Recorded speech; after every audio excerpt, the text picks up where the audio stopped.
The Ace Man's keeping busy. Why don't you join us for a live podcast in Irvine at the Irvine Improv on July 10th. And then 4 shows in Covina, California at the Laugh Factory Covina on July 11th and July 12th. Tickets for these and more shows are available at adamcarolla.com. This summer, Pluto TV is exploding with thousands of free movies. Summer of Cinema is here. Feel the explosive action all summer long with movies like Gladiator, Mission Impossible, Beverly Hills Cop, Good Burger, and Transformers: Dark of the Moon. Bring the action with you and stream for free from all your favorite devices. Pluto TV. Stream now. Pay never.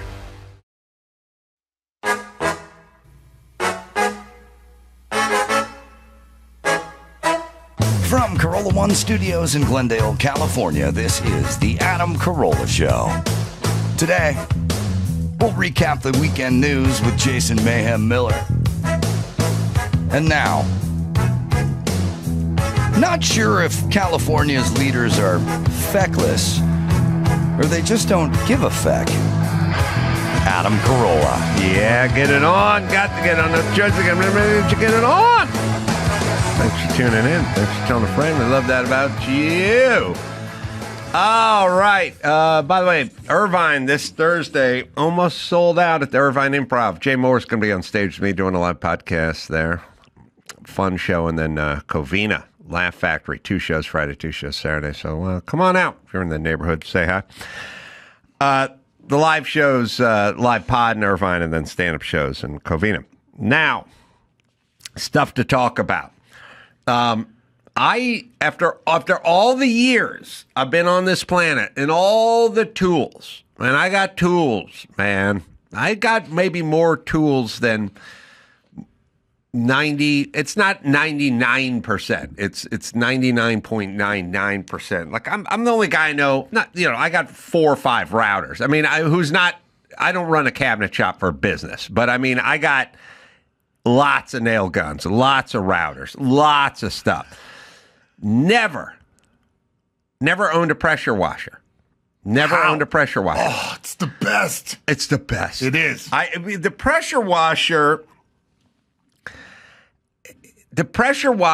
back in the day had a 5 horsepower Briggs and Stratton, man, and that thing weighed 400 pounds, and you carted that thing, and you could carve your initials into a sidewalk if you were Honda careful. engine, yeah. Right. Or Briggs and Stratton. Briggs and Stratton's the lawnmower engine. Yeah. But now it's a Honda. Yep. And then they started coming out with the Fay plug-in ones for the ladies, and I just announced that was a sort of, to me, it was like a weekend warrior item. Yeah. There's like weekend warrior items are like the equivalent of like a guy who's a stereophile has all the different components, the receiver and the amp and the sub amp and the preamp and all that stuff.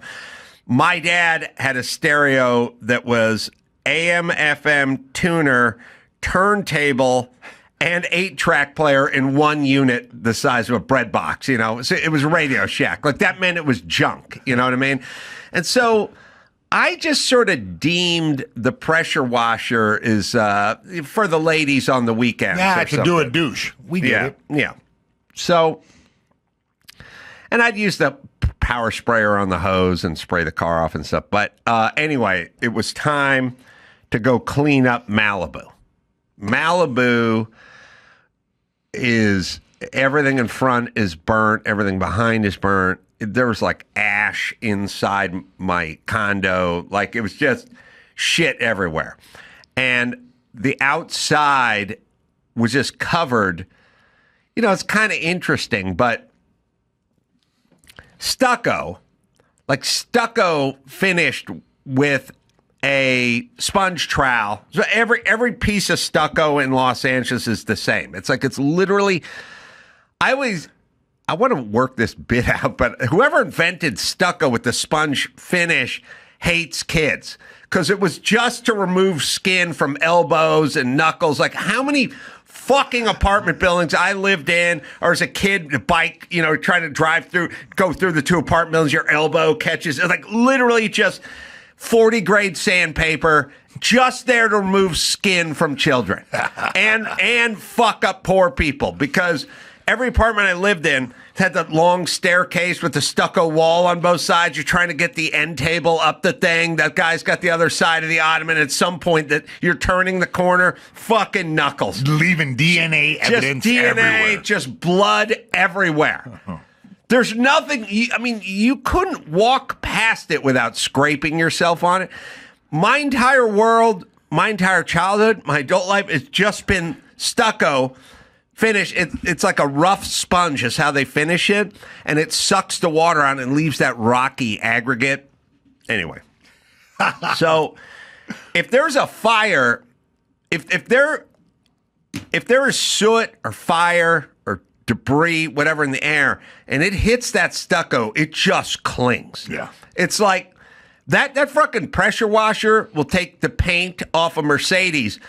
But when a fucking spider web gets into that stucco, you stand right next to it on full, and that fucking spider web's like, fuck you. It's like Stallone and Cliffhanger. It's like, I'm not going. And you're like, literally have to put the fucking thing down and reach up and pull the spider. The spider web is the most amazing natural occurrence in life, because that pressure washer's coming out 150 psi. That thing will fucking take it'll move rocks. Yeah.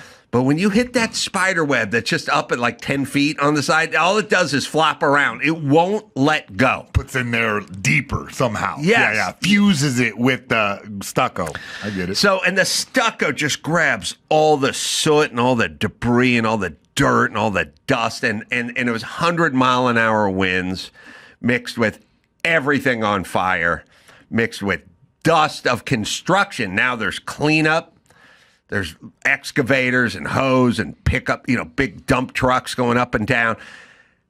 I got that goddamn pressure washer out, and I went to fucking town. I went so hard. I started with the garage doors. Just it's the most satisfying thing in the world.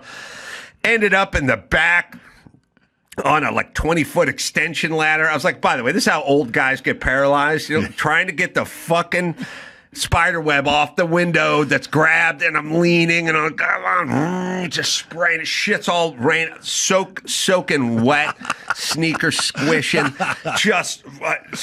Ended up on the roof. All right. On the fucking roof. Power washer on the roof. 3 stories, hose going up the side, electric cord going up the side, standing there pressure washing all the soot and fire debris, black shit everywhere, covered. 3 days of nonstop power washing. But I thought to myself, it became like, it's definitely a chore and it's definitely a mess, but it is so goddamn satisfying. Oddly, some would say on the internet. I woke up on Saturday morning. I was like, gotta get that power washer.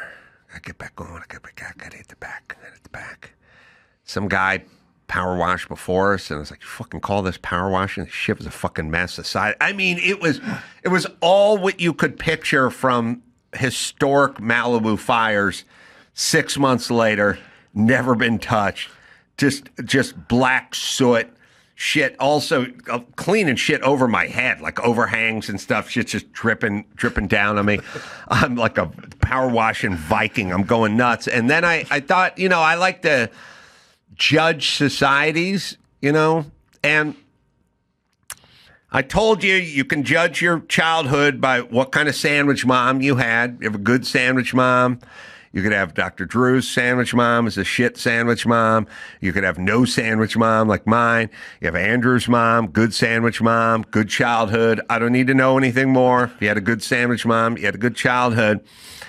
Then I later on thought, you can judge a society. They always go, you judge a society by how they treat their prisoners. But it's really how they treat their women.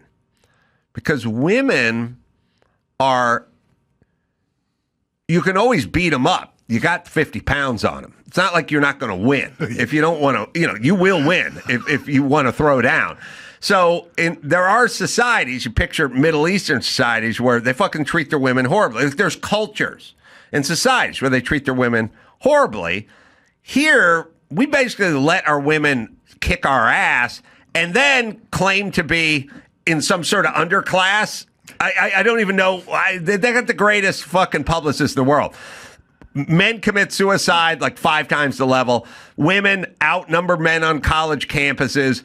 They get a break on their car insurance and they live 7 years longer, but somehow they're oppressed, even though I've been oppressed by every woman I've ever been with. But the point is, all right, fine, but we treat our women, I would argue, too fairly these days, and they're going nuts. But that's a different story. But it's how you treat your women. That's your society. What kind of... Because our society during Viking days would be like, hey, bitch, Yeah. I get a blowjob or you get a fucking battle axe across Or your I head. get a blowjob from a beheaded woman. Right. How about that? Yeah. Right. So we've evolved, and now we're here. Okay. So now we're at the point where we have million woman marches, and they don't even know what the fuck they want. That's how out of problems they are. They're holding a march where the theme is we don't know what's going. We don't know what our theme is. A general strike. Yes, we're generally pissed off, but we don't have any specific problems. Okay, how they treat women. I'm going to add to that. I'm going to say a society that uses a pressure washer a lot, you want to be in. That's an evolved society. You want to live in a neighborhood where there's a lot of pressure washing going on. That is a pride of ownership. That means the guy's got an RV and a boat, it's doing a good. Also, from a societal standpoint, first thing it says is you couldn't pressure wash in these Mogadishu or something. They don't have the water. First thing you need is a wild abundance of clean water. Wild. So much so you can just fire this rooster tail into the air in perpetuity. You know what I mean? Yes. You couldn't, if water's a fucking serious commodity, you can't do that in a culture that has to walk to a well 10 miles with a gourd on their head just to get a little drinkable water, right? Pressure washer is a secondary economic indicator. Mm-hmm. Yeah. A pressure washing society says evolved. It's like I told people all the time. It's like, if your society makes a bunch of quality automobiles, your society's fine. You're doing good. Because it also means it make a bunch of dishwashers, and also means you treat your ladies right. Like it's a pretty good indicator. I don't know, Andrew, if you can look. What culture does the most pressure washing per capita? I can tell you, we all can picture the cultures that do no pressure washing, right? You don't want to live with Ilhan Omar back in her home country, do you? Because there's no fucking pressure washing going in Somali. There's no Somali. I'll bet you I could knock on 2,000 Somali doors and go, pressure washer? Just, Google pressure washer, no pressure washer. Abbottabad for sale. You couldn't make it 10 feet in a good California or good United States neighborhood. You can't make it 2 doors without finding a pressure washer. Yeah. That's a winner society. I'm going to step outside the box and answer your question like this. The community that uses the pressure washer the most is the military community. Yeah. I'd say they also, there's no more bang for your buck. I mean, chicks buy fucking handbag for $5,000. Guys pay $400 for some loafers or cowboy boots or something. This fucking $100 worth of pressure washer. No. I mean, that is the best bang for your buck you're ever gonna fucking spend. Yeah, you're right. Jesus Christ. North America, particularly the United States, accounts for the largest share of pressure washing market. USA. We should do like 100 pressure washer salute, like when they do those Trump. In Florida, everyone decks their boats out with Trump and does the boat crawl. They should have the pressure washer brigade. 2 men, or like a line of people. Yeah, like a military wedding where the swords are over their head. North America particularly the United States. Yeah, because we're better in fucking Canada and Mexico. Don't get me fucking started. Mexico's in North America, right? Counts. I mean, you always hear Canada. You know, Mexico's so sad. We didn't count them as. We're like, nah, not really. I mean, we don't want them lumped in with us in Canada. The largest share of pressure washing is us. Makes sense to me. It makes sense. You know. All right. Now, look, we can look at other indicators like, test scores or tuberculosis or child-borne diseases or something like that. I'm looking at pressure washing. I think it's a good way to go. I feel like that's the standard bearer of a civilized society. Soap, and then the next level up is pressure washing. Here's the society you want to live in. The biggest variety of sandwiches and the most pressure washing. If somebody said, I have a society, tons of pressure washing, tons of variety of sandwiches, you go, I'll be fine. Where are they at with dishwashers? Is it just the women? Or, you know what I mean? Or are we going mechanical? Once you get to dishwasher, I feel like you've stepped up a level. A lot of now everything in this condo's got to be washed. Oh. Every dish, every article of clothing, been every sitting for surface 6 months. Like Gavin Newsom gets his shoelaces tied, and Karen Bass finishes playing with her bean. Jesus Christ! There is dust. There is fire, dust, debris on every single surface. Every single surface. I mean, you start at the roof, you go down to the garage. It's just everywhere.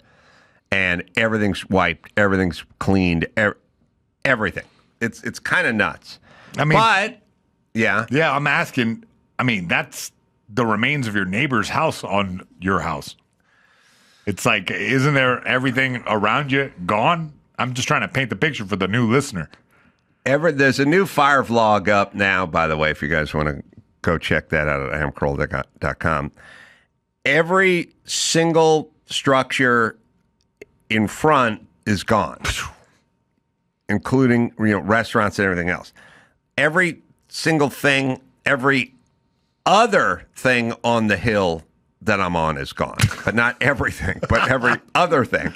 You do. There's a cruel game where you end up I walk through my neighborhood and I go, oh, that house, I really like that house.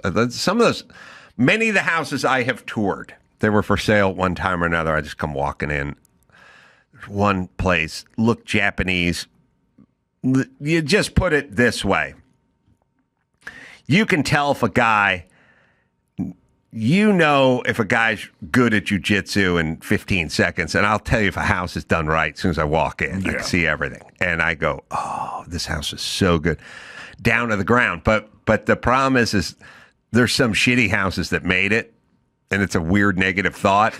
But it's kind of like when someone good-looking gets abducted, you go, oh, like when a fat kid gets abducted, you're like, they should have been looking out.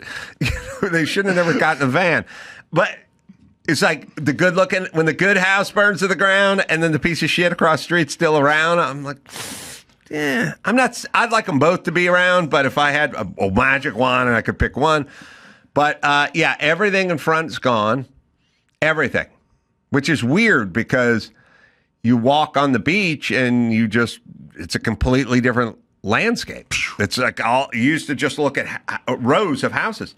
You want to know something weird? I lay in my bed. I hear the ocean. I hear the waves crash. I can lay there and just hear the waves crash.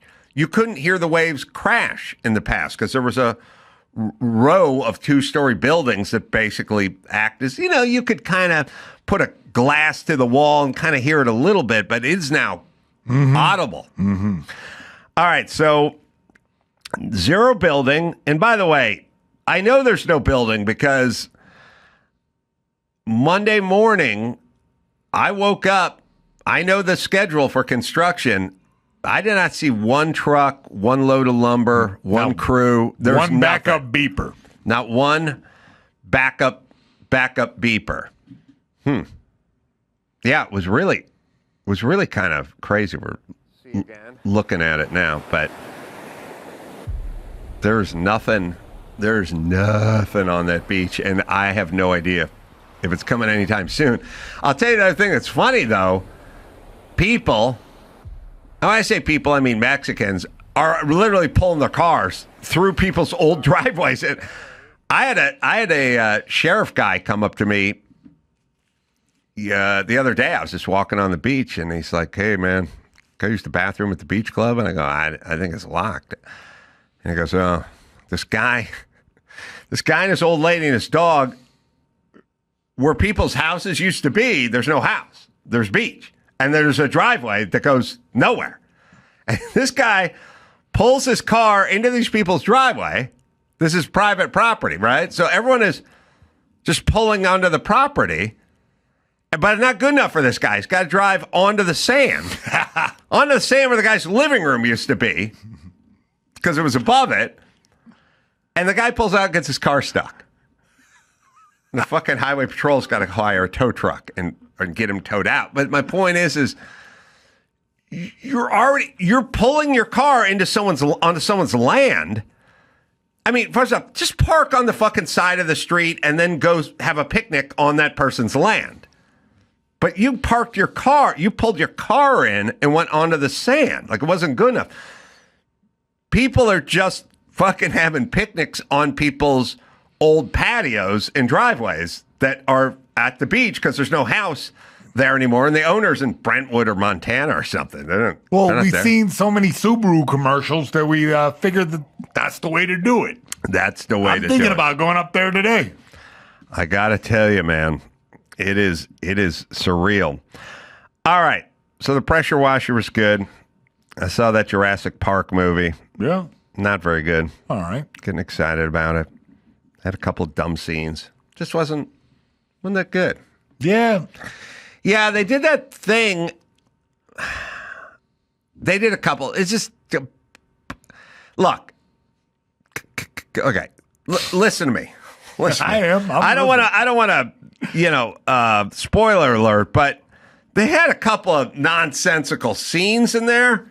One of them is everything. Okay, everything's got to have heart now. It's got to have like family and heart and family, and they just fucking ruin everything. I'm guessing it started out all right, right? The animals in the pens, everybody's fine. There's computers are up and running, right? Yeah, they had a scene in this movie where this family was like going along a river, and they were on a inflatable Zodiac boat. And then they got flipped over, and the T-Rex was there, and the T-Rex was hunting them, and the girl was hiding under the raft, hiding under the raft. And the family's like, come on. And everyone else was hiding behind some rocks and like safe, and the T-Rex is on top. And at some point, the T-Rex bites down onto the raft, pulls it up, puts it in its mouth, shakes it, and you're like, oh my God, the little girl. And the little girl, turns out she swam away and she's safe. And the family's like, we're safe. And then the raft pops up from under the water, and they're like, oh, the raft. And they get in the raft, they're piling down the raft. So you're telling me this T-Rex, a full-size male T-Rex, put an inflatable raft in its mouth, pulled it off this girl, shook it around, and spat it out, and none of those 11-inch teeth pierced any part of an inflatable raft? Like, this thing has taken apart buildings and concrete with its fucking mouth and steel, and now you have a scene, and nobody raises their hand in the fucking rider's room and goes, nah. And then the raft pops up, cut to, they're all back in the raft. They're going, yeah, how did the raft make it out of a T-Rex's mouth? Because you got it from Bass Pro Shop. It's American made. Probably looking at some pressure washers over there, too. That's right, yeah.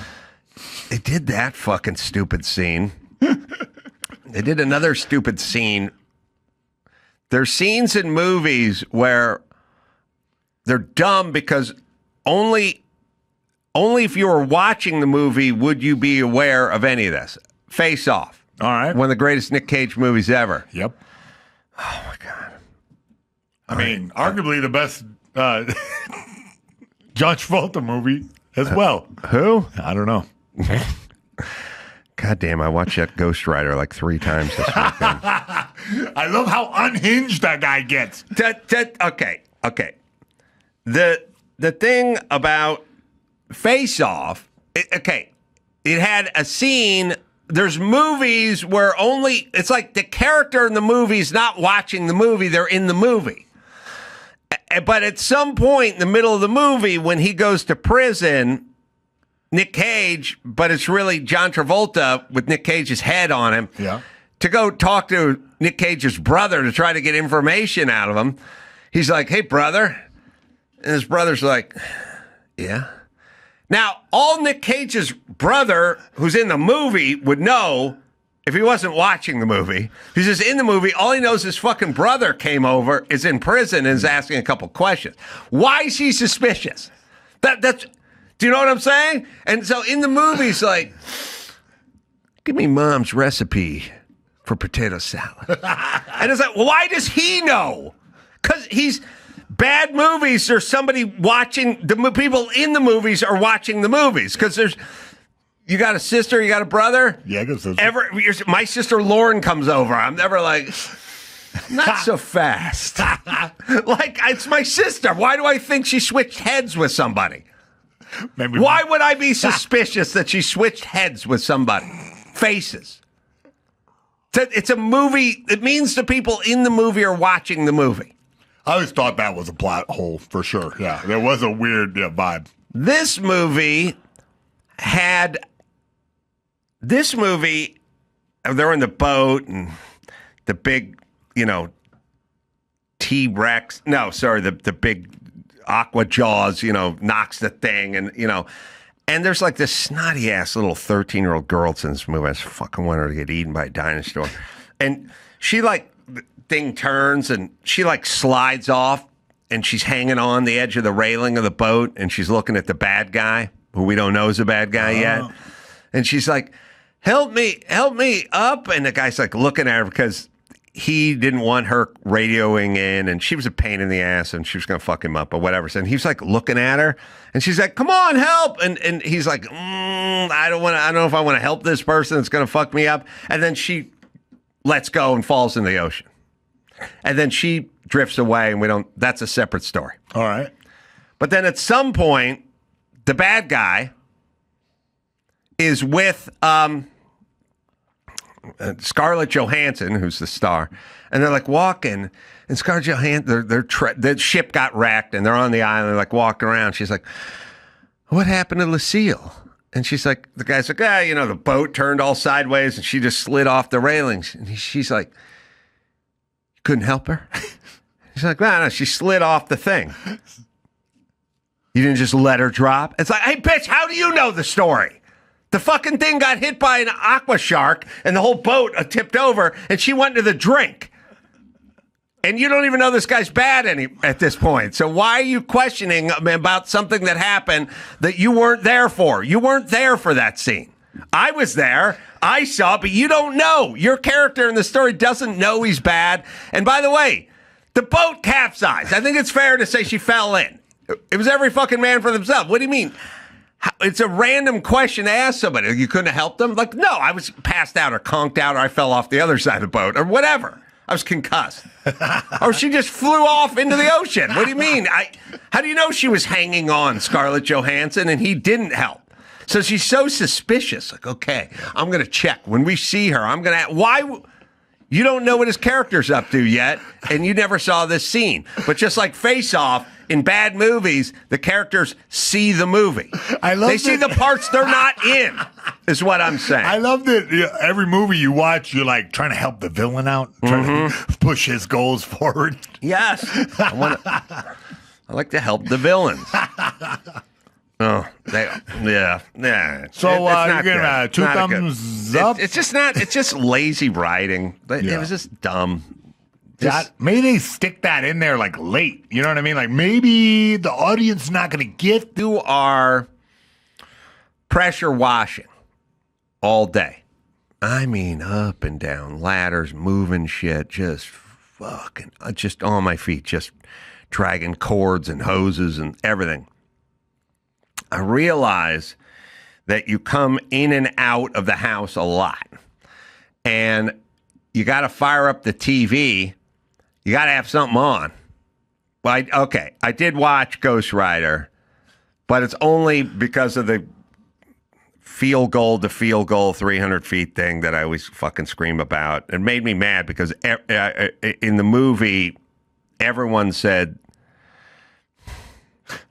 the news announcer, his mechanic said it, he said it, and 5 other people said field goal to field goal, and they didn't say goalpost to goalpost. They said field goal. Field goal is what you kick, and a goalpost is what you kick it through. Yeah. He was jumping through the goalpost, and they all 5 different people said 300 feet when it's 360 feet because they're at the back of the fucking end zone. The fact that they kept saying 300, a new record, 300 feet, it's 360. No one said a fucking word. It drove me nuts.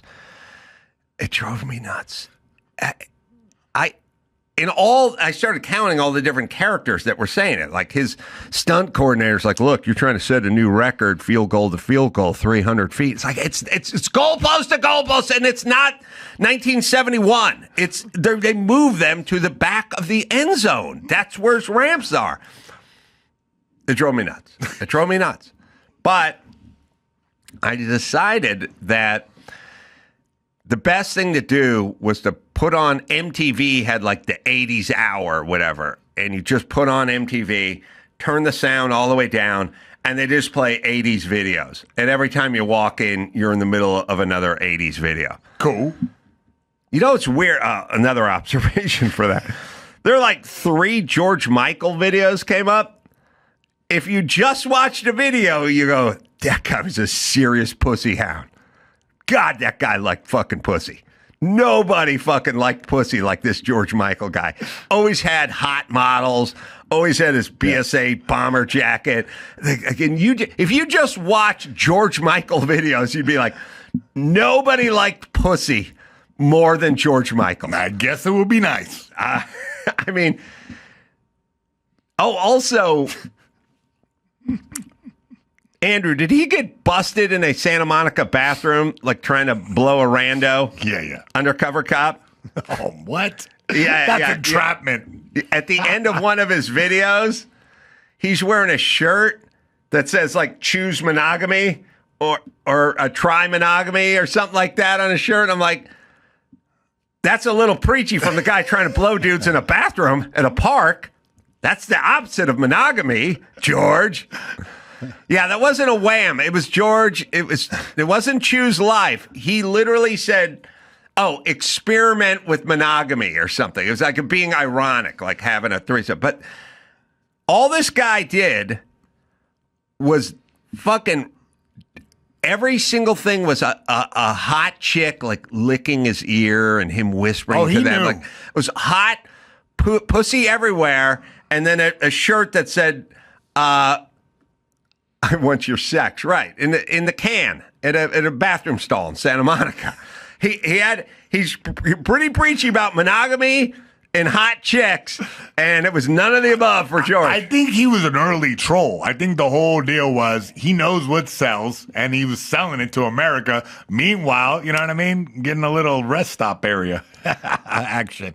I'm just telling you, you get a hold of young Adam Carolla, get a hold of me in 1985 and be like, who gets the most pussy in the world? Yep. Like, George Michael. Who loves pussy? George Michael. You're talking about the sports machine guy or the singer? No, this guy. He fucking, everything was just about him banging chicks. But he was singing about dudes the whole time. Yeah. Maybe a little overcompensation. That's what I'm saying. All right, well, speaking of trolling. Yeah. Wait, go to the end of this video. I'm just sitting there watching this, and I'm going, this guy got busted in a bathroom at a park trying to blow a cop. It says, yeah. See if he's wearing a shirt. No, it's a full screen. It goes at the end, and it's like experiment with monogamy. Explore monogamy. Yeah. That was the ending card. What? Fuck you, blower of guys in bathrooms. You want to know what the opposite of monogamy is? Blowing a guy in a bathroom. Going to Santa Monica and blowing a cop in a bathroom. That's the opposite. How much further? You know, you can't get further away from monogamy. Yeah. People could go like, who's the furthest from monogamy? Like, what's the furthest activity from monogamy? And then you'd go, well, I guess if your husband was fucking one of your friends. Nope, you can get further. You can get further from exploring monogamy than that. Fucking your sister? No. Fucking a stranger? Yeah. A dude. Where? In the bathroom. Where at a party? No, at a park. That's as far as you get from monogamy. LAPD, get on the ground. Or get further on the ground. Yeah. Get on your knees. So I was watching George. I was exploring monogamy. And all I can do, I promise I know too much. I have to sit there and go, this guy got busted in a park. It was entrapment, whatever. I told you. I know. That cop convinced him to go off of the pussy and get back into that bathroom stuff. Gateway cock. Yeah, exactly. Stepping stone cock. So I'm watching that. And then, speaking of getting trolled, I'm watching a Def Leppard video. All right. And got me back. Yeah. Dawson woke up. And the Def Leppard vid was a deep Def Leppard song. What was that song called? Do you know this one? I don't know a ton of. I know their hits. I didn't even know this one. It's a slow song, and I don't know why they're not playing any of their top 5 tonight. It's called. We're not going to play the audio because we'll get hit with copyright infringement. Right, but they're playing the video tonight, which is, I don't know. It's not. It's a deep cut. I don't know why they're playing this video. There are 5 other Def Leppard songs to play, but anyway, I'm sitting there and I'm watching the drummer. And the drummer's drumming with one arm, right? And it's weird. They shoot him a lot, like weird, but they don't get the stub side. There's no arm from the shoulder, and they keep shooting it, but they cut off it right when they get to the whatever. He lost it in a bus accident, I remember. It was an automobile accident. No, I have a 5-minute bit just on. Oh, you do? His arm, yeah. Well, I'm watching this vid. And I'm like, yeah, I know the story. Lost his arm. Rick Allen. Car turned over. There he is, drumming with the one hand. It's got to be weird when people say to Rick, are you right-handed or left-handed? It's like, I'm whatever's left-handed. Whatever's left-handed. Yeah. So he's playing with the one hand, and I'm thinking about the story. And I know cars. Oh, yeah. And I know accidents, and I know George Michael history. Yeah, that's true. And I'm like, he rolled his Corvette. He flipped his Corvette. He was ejected from the car. His seatbelt wasn't properly fastened. It didn't malfunction or something like that. And he got thrown out, and he lost his arm getting thrown out of his Corvette. And as I'm thinking about him losing his arm with the Corvette, in the video, a Corvette comes pulling onto the scene. And I'm like, did you? And by the way, I don't know that this is the right vid. Oh, wait, maybe it is. Because this one was like black and white and had cars and stuff. Anyway, every video had hot rods. Now, it wasn't this video, but it was black and white. Anyway, the point is Corvettes start pulling into this video. And I'm like, the guy lost his arm when the Corvette flipped over. And I'm just saying, like, in terms of the guys who are doing the video, could we be a little more sensitive? Triggered. Like, we can get a Ferrari. Like, I get it. Do what David Coverdale did and get the Jag. I mean, like, or what Sammy Davis, it's not Sammy Davis, Sammy Hagar did with he couldn't drive 55. He had a Testarossa.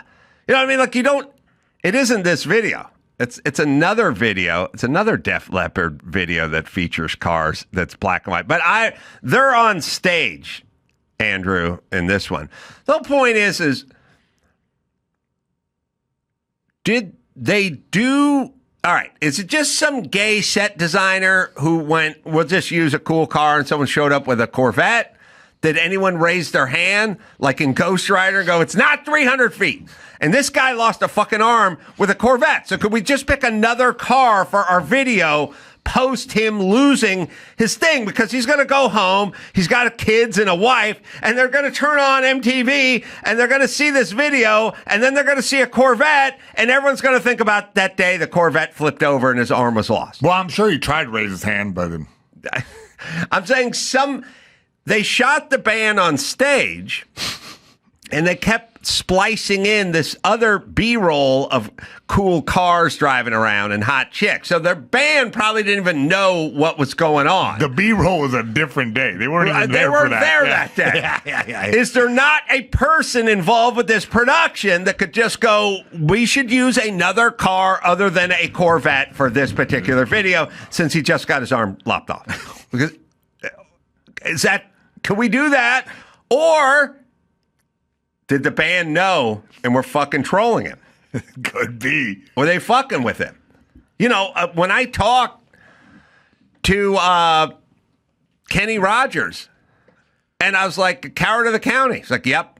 The Gatlin boys that came into town and they raped Becky. Yep, gang raped her. There is a popular act called the Gatlin Brothers. Yeah, they opened for me. You didn't have to call the rapists the Gatlin Brothers. Yeah, well, I did. He knows when to hold them. And the fucking Gatlin Brothers' mom was all pissed off at the Emmy Awards and stuff because that was such a huge hit. He's like, there's the Gatlin Brothers. There's three of them. And there are three Gatlin Brothers. You couldn't have gone with the Johnson boys. Straight trolling. I'm saying, they know. Yeah. The early form of going viral. You know, you couldn't do it on the internet. You had to do it in a bigger way. This video is from earlier. It's I don't know. It's slower. The band's on stage singing, and they cut to these fucking cars in the woods. It's more woods shit. Like, it's kind of like this, but it's not this. And there's 50s era, early model Corvette featured. Seemed insensitive. I would say, listen, you know what I mean? If I roll mine. Did the person that was shooting the video with the Corvettes, was there anybody there associated with the band? Or are they just shooting stuff? Yeah, I would figure that the drummer would be at some type of production meeting going, whoa, hey. No, because they just said we have these cool cars and they'd be driving through the woods. They didn't even know. They're too dumb to even know the actual model. But anyway, I looked it up. 84, he flipped the vet. And his lady friend was in the car. Ooh, what happened to her? She was shaken up. That's it?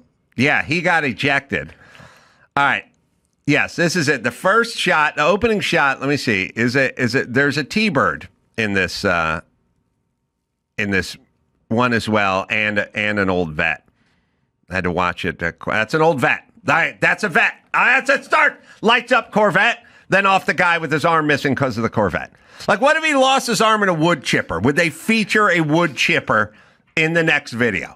Because I don't think they would. I think someone would go, hey, Bob, roll the wood chipper off set. Why? Because he lost his arm in a gardening accident. No, we're not going to use we already rented the wood chipper. There he is, just banging away with one hand while we see Corvettes. They go right from the guy's one arm, lost under a Corvette, to a Corvette. So what's going on? Having a hysteria. Yeah. Look, I don't know, man. I wasn't at that production. What year was this? And by the way, the lead singer for Def Leppard had a real fucking mullet that no one really, because I think he's British. They didn't really give him the mullet credit he deserved, but he had a real mullet. Yeah, definitely. It's Corvette. Yeah, this is from Hysteria? Yeah, the song is Hysteria. Oh, it is? Oh, I fucked that up. According to some sources, their seventh most popular song. So you were right. There's 5 other songs, 6 other songs they could have. What year did this come out? Because he fucking lost his arm in 87. All right. Crash 84. I mean, this is him back. He's coming back to sing a song with a Corvette in it. Yep. Yeah. He's back for this. Maybe they're just showing that he shook it off. Like, he's fine being a one-armed drummer now. I mean, look, at some point, acceptance set in. I think the answer is whether it's Ghost Rider or this, no one knows what the fuck they're doing. Like, no one even cares. Like, I tell people all the time, would you do that if you do that? And the Gatlin Brothers, like, I don't know. I would love to see you on set with the clipboard being the continuity manager. God. I've been on. Believe you, fucking me. Oh, I'm everyone's worst nightmare. All right, so then I'm watching another video. All right, and it's Van Halen comes on. Now, how much were you power washing if you're watching all this right, MTV? watch the judgment. Watch the fucking judgment. I'd have. Well, first off, I'd have cooled down with a little Arnold Palmer. I'd be fucking outside, power washing my ass off all fucking day. I'll come inside, just take a load off, but also I'm always on the clock because everything I see, I got to make a note. I know. You know, and so now comes Van Halen, and this Unchained Van Halen. First off, I don't know, David Lee Roth turned into a sort of comic book character, but that fucking guy, man, when he was at the height of his powers, I mean, that was rock and roll. He's the king of frontmen. The king. I mean, he took over for Howard Stern and got a little nutty toward the end and got a little wackadoodle. But when you see that guy in those, first off, he's wearing pants that go down just above, they stop right above his pubic line. I mean, you couldn't wear pants any lower than David Lee Roth, and they couldn't be any tighter, right? And so he's got the pants, I mean, sucked up the butt, you know. He's 3% body fat at this point. Then they go to Eddie. Eddie is 4% body fat. Striated, looks like a middleweight UFC guy who's cut water weight. Yeah. Roth's up there with the six-pack, shirts off. Ultimate Warrior pants. Ultimate Warrior pants, yeah. Mockadoodles up there. Yes. Moccasins all the way up. Then they go to Alex Van Halen. He's sitting on the fucking drum kit. He's at 3% body fat. And then they cut to poor old Michael Anthony, the husky one. And he's like in a jumpsuit that your mom's friend Elaine would have worn in the 80s. And it's like, all I'm saying is, do you think that Michael Anthony he couldn't go to Eddie and he couldn't go to David Lee Roth, but he could go to Alex Van Halen and just go, could you put a fucking shirt on just so I don't look like the chubby, I'm looking like everyone's got their shirt off in this band outfit. And I'm wearing a snowmobile outfit and I just look like the fat ass in between you two fucking Adonises with your shirts off. Can we just get someone to put a fucking shirt on? So, you know, there's that game, Shirts and Skins. When you play pickup hoop at the park, it's not skins playing skins, it's shirts playing skins. Alex, I got you a Hanes. It's black. It's cool. As I was just watching this, and you got Michael Anthony's the nicest guy in the world. Super cool dude. But no one wants to have the 3% body fat dudes all next to them, their fucking shirts all the way off, and you're just sitting there in your fucking jumpsuit trying to keep your gun tucked in. Yeah, the rest of the team is very athletic, and he does look like a soccer mom of some sort. I just felt bad for him. It looks like performance enhancers here. Like the cocaine was over on this side of the stage, and this guy was eating performance enhancing hoagies. Yeah, looks like John Kruk. Looks like John Candy. Yeah, John Candy with the mullet. Well, the sad part about Michael Anthony is he's not a fat guy. He's just a fat guy for this band. Yeah, you're right. Yeah. I mean, David Lee Roth, he has no waist. It's just sinewy. You see his ribs from behind. Eddie Van Halen's no percent body fat, and people sleep on Alex. He's come same genetics as Eddie. He's got no fat either. You know, it's funny. If you asked which member of this band is most likely to create a signature hot sauce, it would be the guy who made the hot sauce. Yeah. Even his side project, Chicken Foot, has the word chicken in it. It's got a food in the band. That's great. The Matt Anthony hot sauce is actually a killer chicken marinade. Oh, yeah. Is Chicken Foot his band? Stand by. You got to look up. And if it is, they got to get the Flying Burrito Brothers to open for them. It's like a full culinary. And hot tuna. Hot tuna. Everyone goes to that concert. Like, do you imagine concessions? Like, I'm fucking hungry, dude. It was Michael Anthony, Joe Satriani, and Chad Smith. That was Chicken Foot. Yes. Yeah, well, see, he didn't name his band after it. There is, if you took Alex Van Halen and Eddie Van Halen and David Lee Roth's body fat combined, you wouldn't get to double digits. They would all combined wouldn't get to Michael Anthony. Like one hip, one gun, one side. All right, that's another thing I was watching. But yeah, we should appreciate. People have sort of retroactively really appreciated Eddie Van Halen. Yeah. I didn't mean but there's a lot of like, oh yeah, he wasn't. People talk about Jimi Hendrix when I was younger, but now it's a lot of Eddie Van Halen. But there should be some David Lee Roth talk in there in terms of frontmen. Holy big inspiration. Jesus Christ. And those pants. Jesus Christ. All right, let's see. What else do I want to get? I talked about that.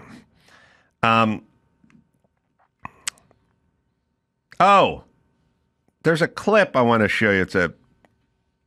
I wasn't going to use it for this, but it's a squirrel attacking a guy. A squirrel went nuts on somebody.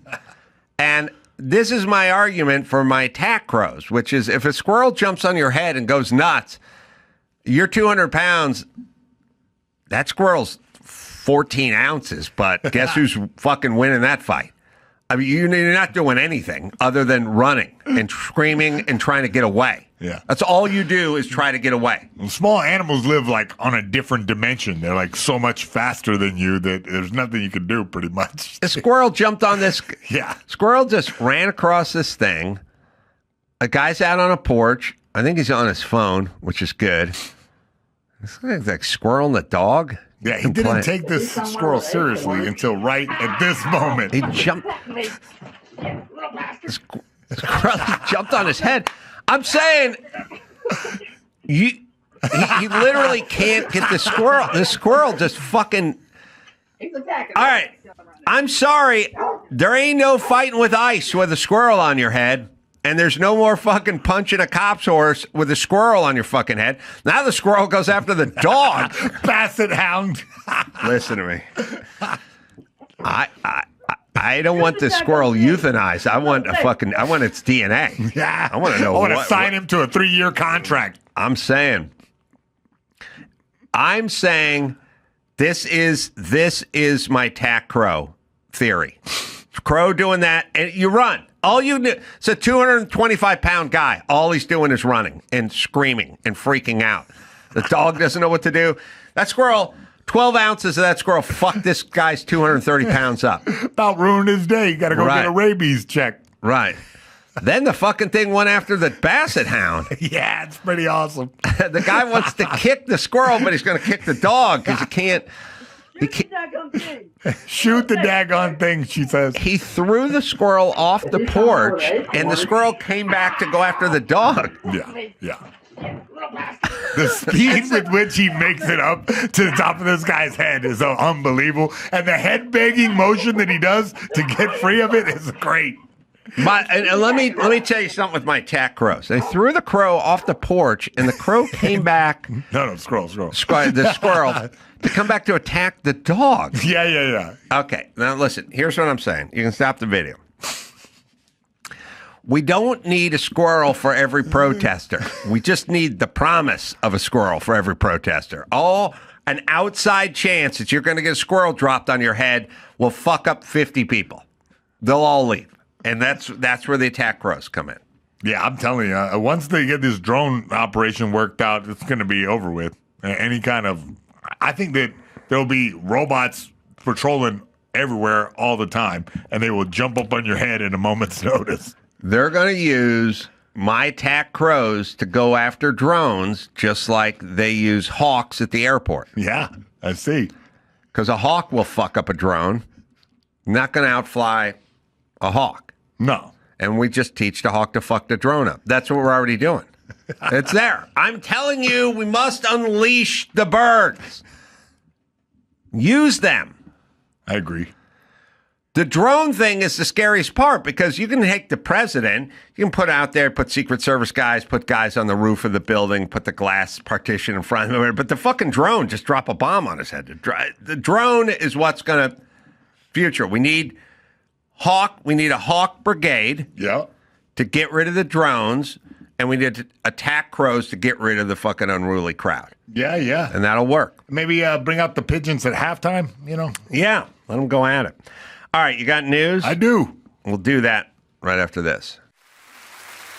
You got news? I got some news. Do some news. The UFC plans to host a fight card on the White House grounds. A spokesperson for the promotion confirmed to NBC News on Friday. Further details were not available, but President Donald Trump said he would like it as a part of a celebration honoring America's 250th birthday on July 4th, 2026. I don't know if everything is a troll, but I just think literally it's kind of interesting. All right, let's just break this down.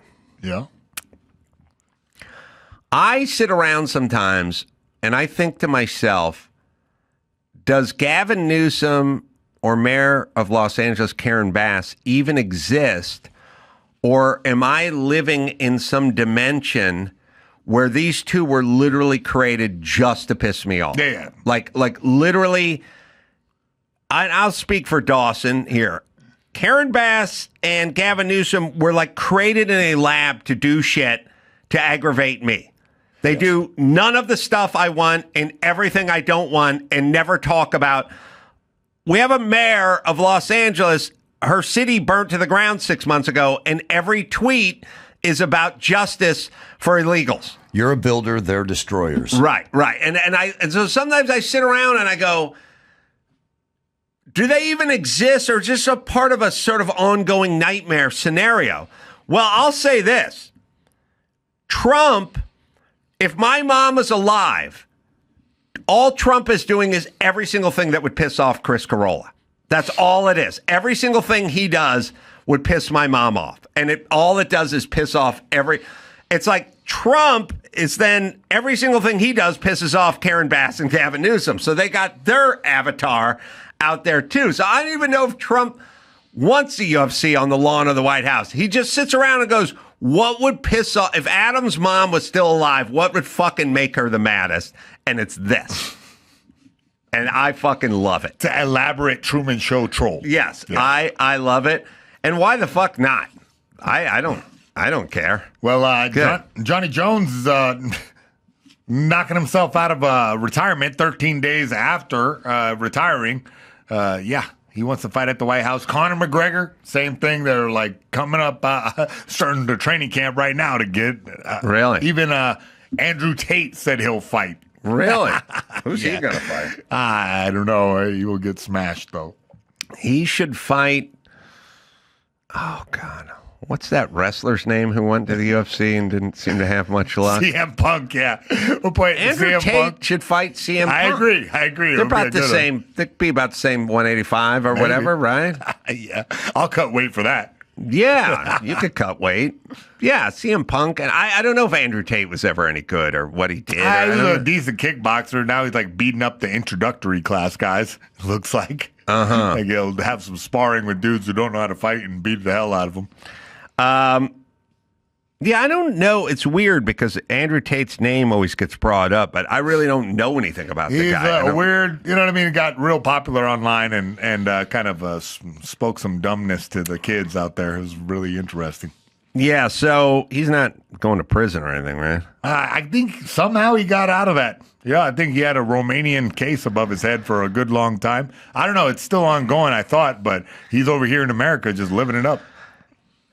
I got to tell you, see, to me, Andrew Tate, there's a lot of these guys, they seem to be doing, there's a version that the left has of dudes, and then there's dudes like Andrew Tate sort of reminds me, there's a lot of these dudes. There's a kind of grizzly bear version of this dude, but they're dudes who are like,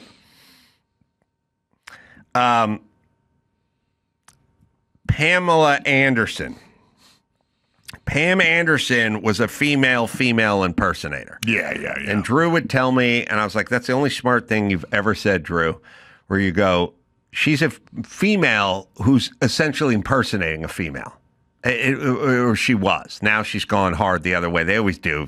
Fucking porn star finds religion, and now she's not wearing makeup because she's going to make up for being a female impersonator. Yeah. But that's what she is. Yeah. And then there are dudes like Andrew Tate. It's like, what? if like a 9-year-old's version, like what would I do? Yeah. I'd get a Lamborghini and have some bitches, and walk around with my shirt off. He took masculinity to like a comic degree and then sold it to little boys. He exploited the fact that all the kids were at home with COVID, and he got a bunch of OnlyFans girls like before that was a thing, and juiced them up, got money from them, kind of did the cyber pimp thing. Then he like sold a course on how to do exactly that to little boys and made a boatload of money. And now that he has all the money in the world, now he has bought some type of legitimacy for himself. Yeah, so my thing is I was always dude world, but I never was the trappings of dude world. I was always, my whole life was pretty much, I don't know, I don't think you can get a lot dudier than my dude world 0 to 30. It was pretty much football and BMX. It was just football, wrestling. When you were a kid, dudes. Yeah. It's just all it was football, BMX. And then later it was like construction, boxing. The manliest shit is fighting, building shit. You know what I mean? And a lot of car wrenching, but never like I'm going to get a new Lamborghini and put triple chrome rims on it because that's a dude version thing, but it's not really dude. A dude wants to race a car, wants to build an engine, wants to wrench on the car. You buy a new Lamborghini, you can't wrench on it. Yeah. There's no wrenching going on. You got to take it to Arlo or something. Yeah, you got to go down to Arlo. So I was always, that was my world, just tools and cars and building and boxing and shit. But I never felt like I got to grow a big grizzly beard and drive a big pickup truck. I never drove a big pickup truck. I drove mini trucks because they're just cheaper. You could work on them easily. They were fucking durable. They didn't break. They got good gas mileage. I'd see the guys like pull up on the job site with the big fucking 36-inch Mutter tires and a lift kit and a Ford F-250 crew cab. It's like, you're getting 7 miles to the gallon. We're working in Chatsworth. Like you live out in Topanga or something. Like, man, I can carry drywall in my Nissan pickup truck. But I never looked the part. I just lived it. And then I started to realize, I started seeing a lot of guys driving like big Ram pickup trucks and growing big ass lumberjack beards and like walk around with tattoos and stuff. And I'm like, are you just Pam Anderson? Is this Pam Anderson's brother? Like, are you a male impersonator?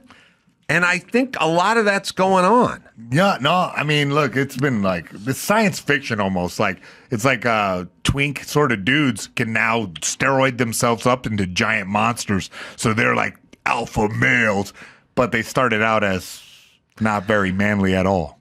Yeah, my other thing too was like, you need to know how to box, but you don't need to look good with your shirt off. You just need to know how to box. Functional. Yeah, it was like functional stuff. So I was always very functional. But I think about as duty as you can get. Well, but it was all organic. I fucking loved cars and I loved building. Well, how duty is it to have a UFC on the White House lawn? That's just trying to piss my mom. That's trying to piss off the ghost of Chris Carolla. I love the fact that Trump's like explores all options. So it's like, fuck it, let's do it. Let's do this. And then everyone goes, what? No. And then you go, why not? Yeah, more bang for your buck than a parade. You know what I mean? It's like I told you John Jones was coming out of retirement. He wants to get paid, right? You said it 100%. All right, well, next up, Elon Musk said he's forming a new political party after a split with Trump over a tax cuts law. Yeah, he's carrying out this threat to form the American Party if this insane spending bill passes. And, well, it did. I've always talked to Dr. Drew about this. Drew just wants the pragmatic parties. It's whatever fucking makes sense. Like, whatever works, whatever makes sense, that's what we're doing. We're not going to... We live in some sort of weird culture where it's all covered in the John Cusack movie 2012. Is that the name of the movie? 2012? It may have been on after Ghost Rider. I don't know. Oh, the Ghost Rider made part 2, by the way. I don't know if you even know that. That came on 2012, right? And certain movies are like indicators, bad indicators, like where we are, like Little Miss Sunshine was the beginning of the end of our society. I won't go into detail, but it's been all discussed before. But in 2012, all the rich people know the floods are coming and the earth is ending. They know. Yeah. And so they all ponied up like $20 million to build 3 giant arcs, right? Okay. I never seen this film, just so you know. Oh, you're depriving yourself of one of the great pleasures in life. All right. So then at some point, all the rich guys' beepers start going off. And it's like, oh, man, we got to get to the Himalayas because that's where the arcs are. And the flood's going to come. All right. Maybe I have seen this. You may have seen it. So then they all go up there, and all the rich guys who paid for the ark are going to get on the ark.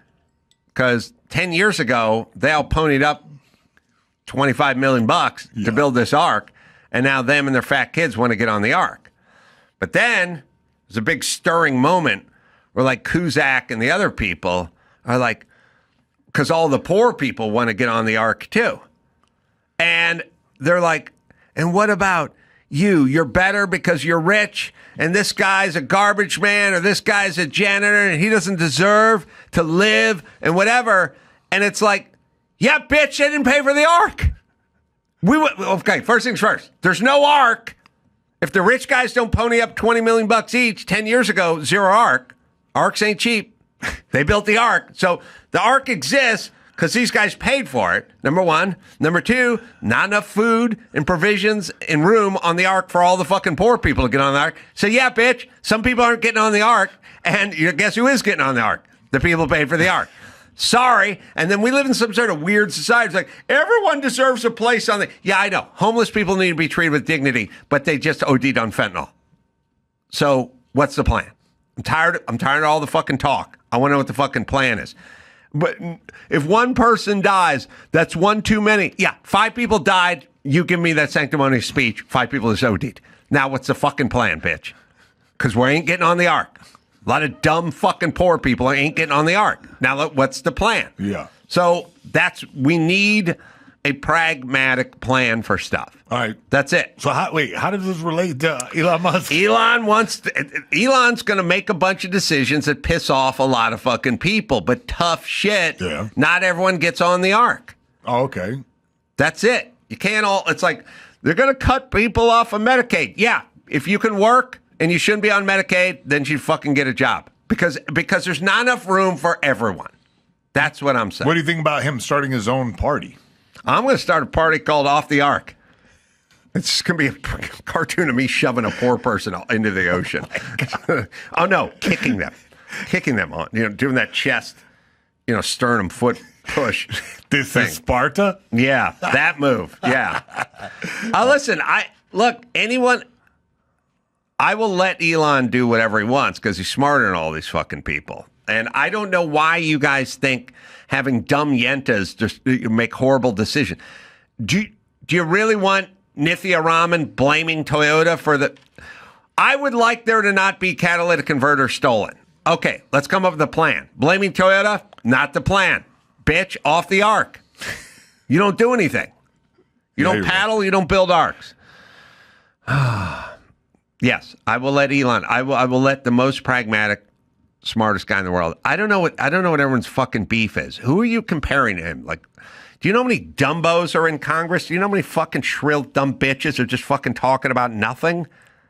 You think they have a plan for anything? I haven't heard it. I don't know what their plan is. I'll get a fucking smart guy. Tune us up. Let's go. Yeah, but this feud with President Trump could be costly for him because his businesses rely on billions of dollars in government contracts, and publicly traded company Tesla is taking a big hit in the market. Well, more reason why we should believe him. When people do things that go against their own interests, look, Nancy Pelosi, every time she pulls up to a microphone, just talks about the children. The children. I'm here for the children. This bill's going to hurt you. Your fucking stock portfolio went up 54% last year, and you're a millionaire somehow, a multi-millionaire. and you never pick a bad stock. But you get in front of a microphone, and you just talk about the children. At a certain point, I don't think she's as much into the children as she's into her fucking portfolio. Would you have more respect for her if she was outright with that? Like, If somebody, if somebody said, "Look, I like money. I like money." Guess what? Newsflash: I fucking like money. How is everyone a fucking millionaire when they make, $186,000 a year? Why is everyone a millionaire? So they like money, and I get information before you do. Yeah. Until it's illegal. Yeah. How? I'm doing it. I know. But they don't say that. They get up and they talk about the children. Is it not illegal? Because I had an argument because I thought it's not illegal. And then someone said, no, that has to be illegal. I'm like, nah, I'm pretty sure that if you're in Congress, you could trade on the information that you have. Insider trading is illegal. Martha Stewart got busted for some cheap-ass version of it. Should have never gone to prison or whatever she went to camp. Such a blurry line, isn't it, though? Yes. They have privy to information that you don't have privy to before it happens. Yeah. And so it's easier for them to make trades. And look, I'll put it to you this way. There's a way to do it that's legal where they still have more information than you have, and that's why their batting average is so high with the stocks. Yeah. Now, one could just say, get rid of it altogether. You're not allowed to buy or sell stocks. But who would say that? Because they're making the rules. They're not bringing that up at committee. Right. But it's the children. It's about the children. It is about the children. It's about the children. All right, Jason Kelsey slammed for his tone deaf. Find Nancy Pelosi in her latest. The latest when she's talking about the big beautiful bill, she brings the children up again. Really? It's always great. I haven't seen a clip of her in a while. Oh, she was speaking out against the big beautiful bill, and she was explaining it was about the children. Anyway, sorry. All right, well, Jason Kelsey was slammed for his tone-deaf 4th of July post after a big, beautiful bill signing. A lot of people were just, he took to social media to celebrate and wrote, "Man, I love the 4th, one of the great days we can all set aside our differences in this country and enjoy one thing we all share in common, that we are American. Cheers to you, oh beautiful America." Which I thought was really precious. That would piss my mom off, too. She wouldn't like that. Everybody got pissed off. People saying, set aside differences. One party wants to feed children. The other wants to feed brown people to alligators. Oh. Listen. It's the great, I'll tell you the beauty of all these fucking people. I know these people because I grew up with these people. They go, I love this country, and that's why I wanted to do so much better, because I know what we could do, and I think, the Trail of Tears and what we did to the Indians. It's like, okay, you don't like this fucking. You're basically saying, you go to me, Adam, how do you like your electric Audi? Ask me. Yeah, how do you like your electric Audi? I'm very proud of it. I love it. I've owned it, and it's precious. I mean, you got to recharge it all the time because, batteries were shit. And speakers are a little tinny, I love it, though. But interior, leather feels like cardboard. Not bad. Not a lot of range. Sort of sounds like you don't like your Audi. No. I love my Audi. I'm proud of it. I'm proud of my Audi. Oh, okay. I love my Audi. I just felt like they could have done so much better. Oh, you know what I mean? They could have done better. You know what I mean? But you do love it, though. Audi was one of the companies that made the ovens in World War II, to put the Jews in. But anyway, I'm very proud. I love my Audi. Range is like 10 feet. Stereo sounds like shit. Cooling heating system is subpar. Did I talk about the whole World War II connection with Hitler? Yeah, I believe you said there's some part of the auto. ovens? Audi is Auto Union. That's why they have the rings, and Union, a part of the Union was Volkswagen and Daimler, and they all made the howitzer guns, for World War II to shoot down Allied forces, airplanes. Anyway, listen, I'm a big fan of my Audi. Yeah. I'm proud. I can see I'm that. A proud Audi owner. It's just a piece of shit. And then at a certain point, you go, do you like your Audi? Because it doesn't sound like you like it. No. Love it. Love it, but it could be so much better. Yeah. Yeah, Nancy Pelosi's She's worth $200 million with her husband, I guess. Has she got the kids here? She's worried about the kids. This big, beautiful bill. Well, if beauty is in the eye of the beholder, then you, GOP, you have a very blurred vision of what America is about. Is it beautiful to cut off food from seniors and children? Is it beautiful to cut off 17 million people from health care? Is it beautiful to do this, to give tax cuts to billionaires in our country? Is it beautiful to take money from education and the rest? The list goes on and on. Dr. King nearly 60 years ago said, of all the forms of inequality, injustice in health is the most shocking and the most inhuman because it often results in physical death. We come to this floor with the moral force of Dr. King's words in our heart.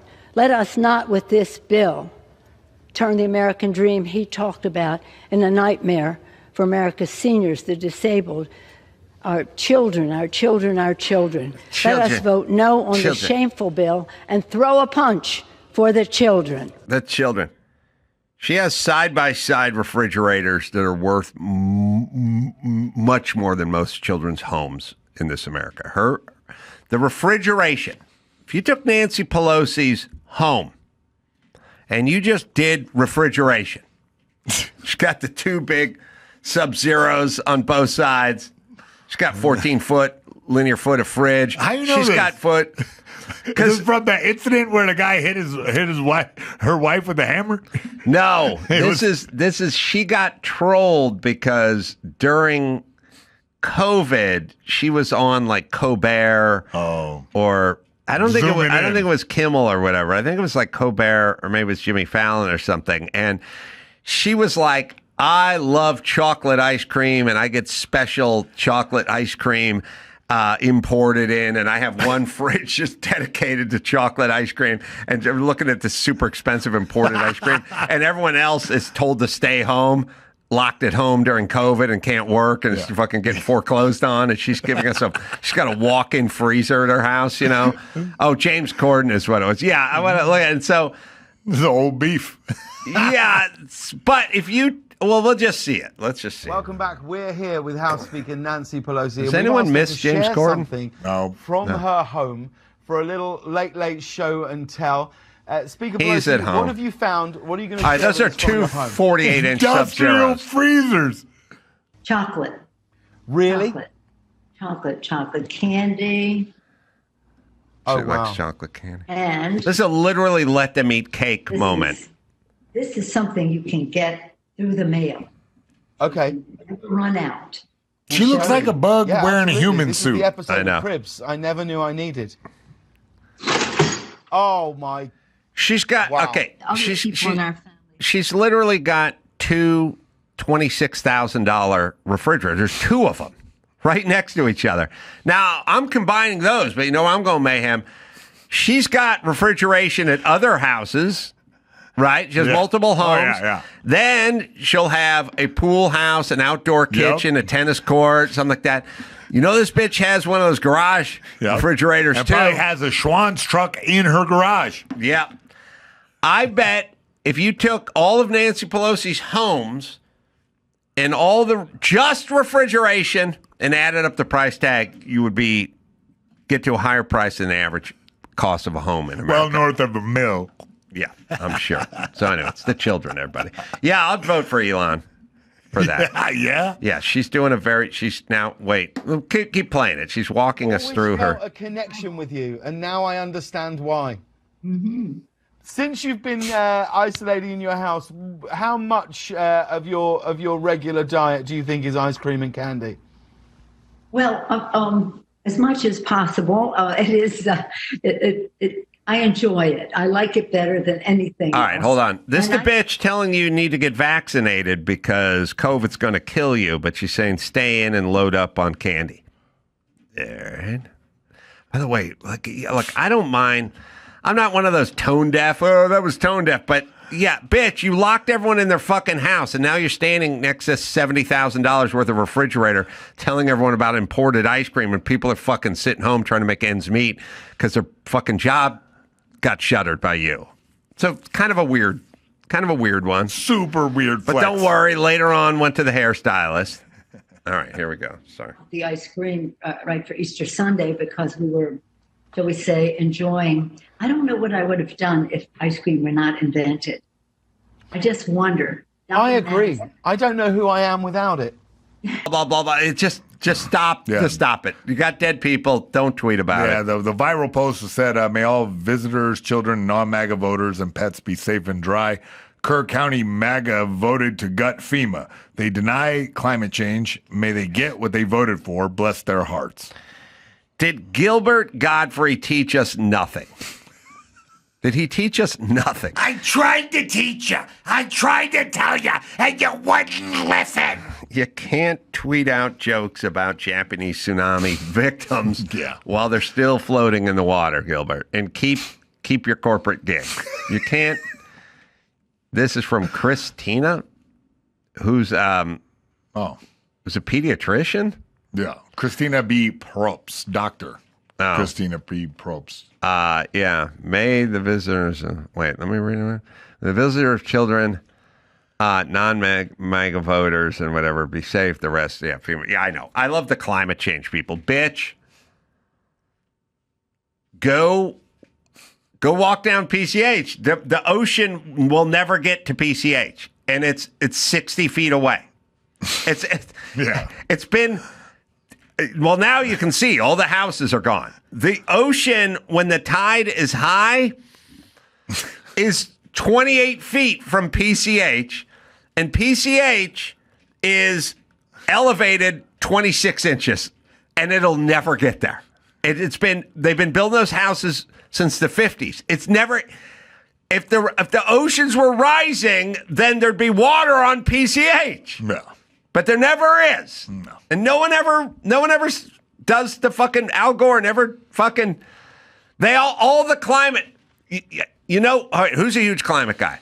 I'll tell you, Leonardo DiCaprio. Yep. Guess who had a house right on the ocean, burned down?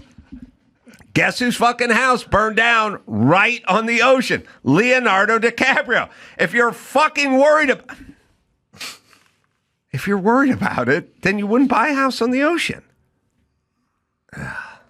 They don't believe it. That's my whole point. Or something. There's something wrong with them. They don't believe it.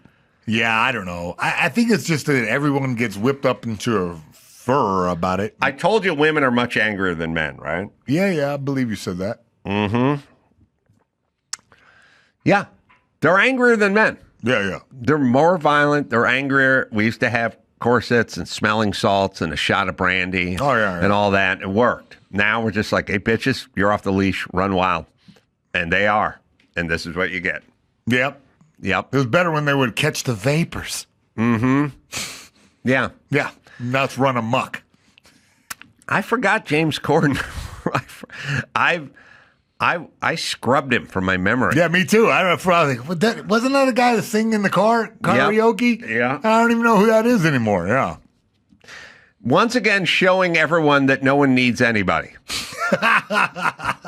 There are people like, oh yeah, that guy was on TV every fucking night, and now he's been off TV for 26 months, and I'm like, who is that guy? I don't remember him. Yeah. Sad, right? Follow him on Instagram. Yeah. Oh, he stole carpool karaoke from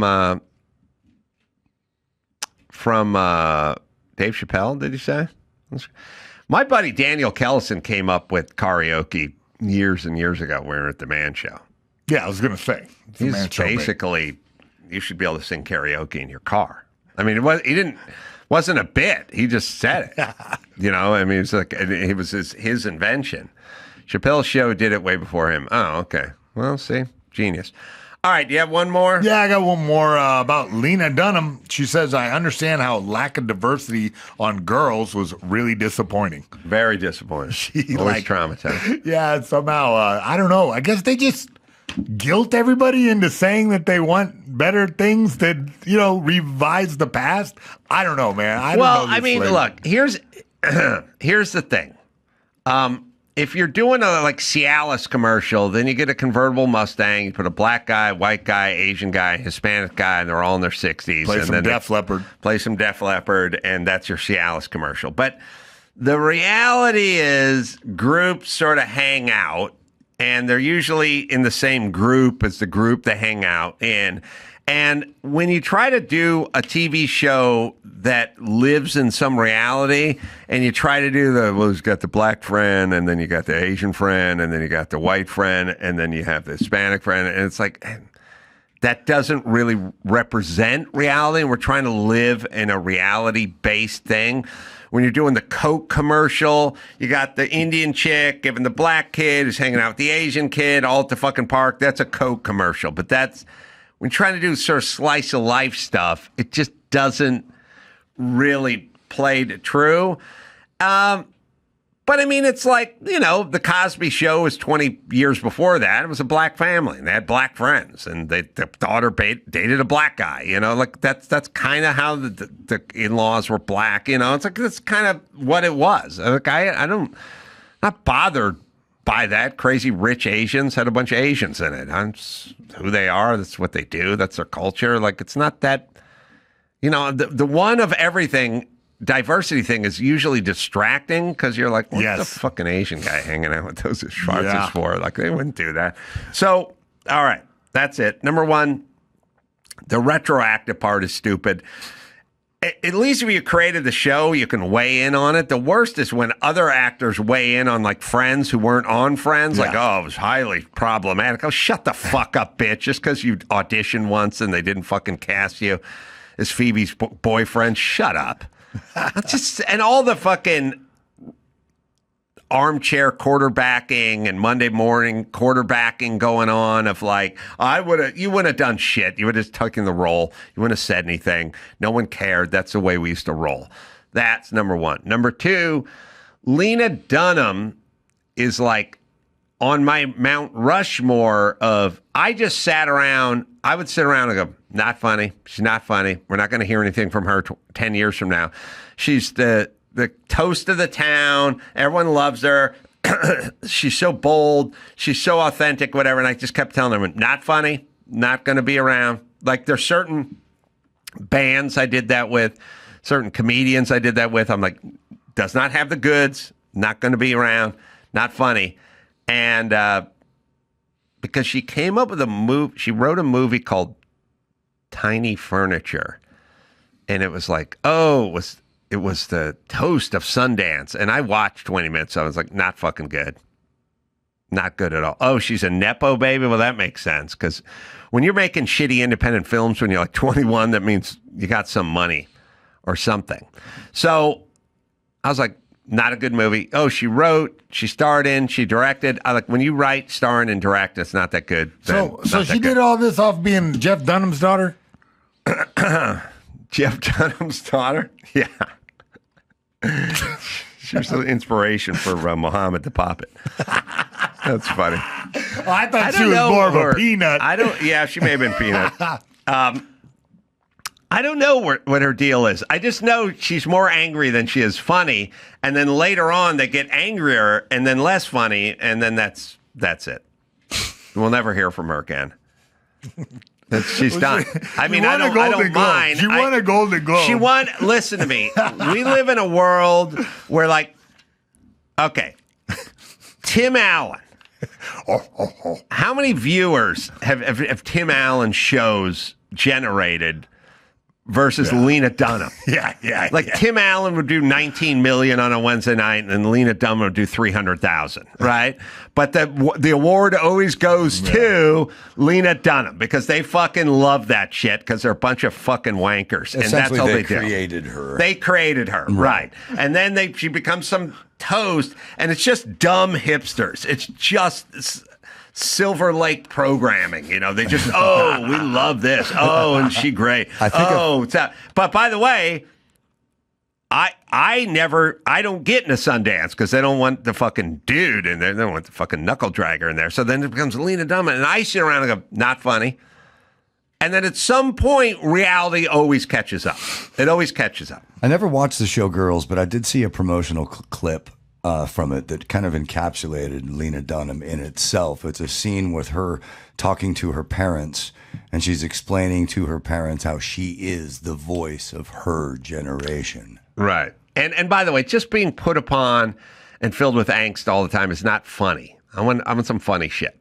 So anyway, I don't know Lena Dunham. I just always knew she didn't have the goods. Like, you see Sacha Baron Cohen or some, Seth MacFarlane, you go, okay, that guy's funny. Okay, that guy's going to create and do shit for the rest of their life. This is being foisted upon us in the name of hipness. We're being told we have to like her because she's courageous because she's fat and she takes her shirt off, and that's courageous. And it may be toward the end of the fucking why everyone hates Hollywood. And by the way, they've all changed their ways. Hollywood wants to fucking make money now, not judge. Not like they used to. So that's it for her. There is no coming back because you would have to assume she would need to be funny or talented to come back. And there's no coming back because there's nothing to come back to. So that's that. But anyway, it's problematic that there weren't more black folks in that show. I didn't watch it because it wasn't funny. It wasn't because of the lack of diversity. But Never heard of it. Never heard of it. Nope. Good for you. I know. You dodged a bullet, my friend. Wow, man.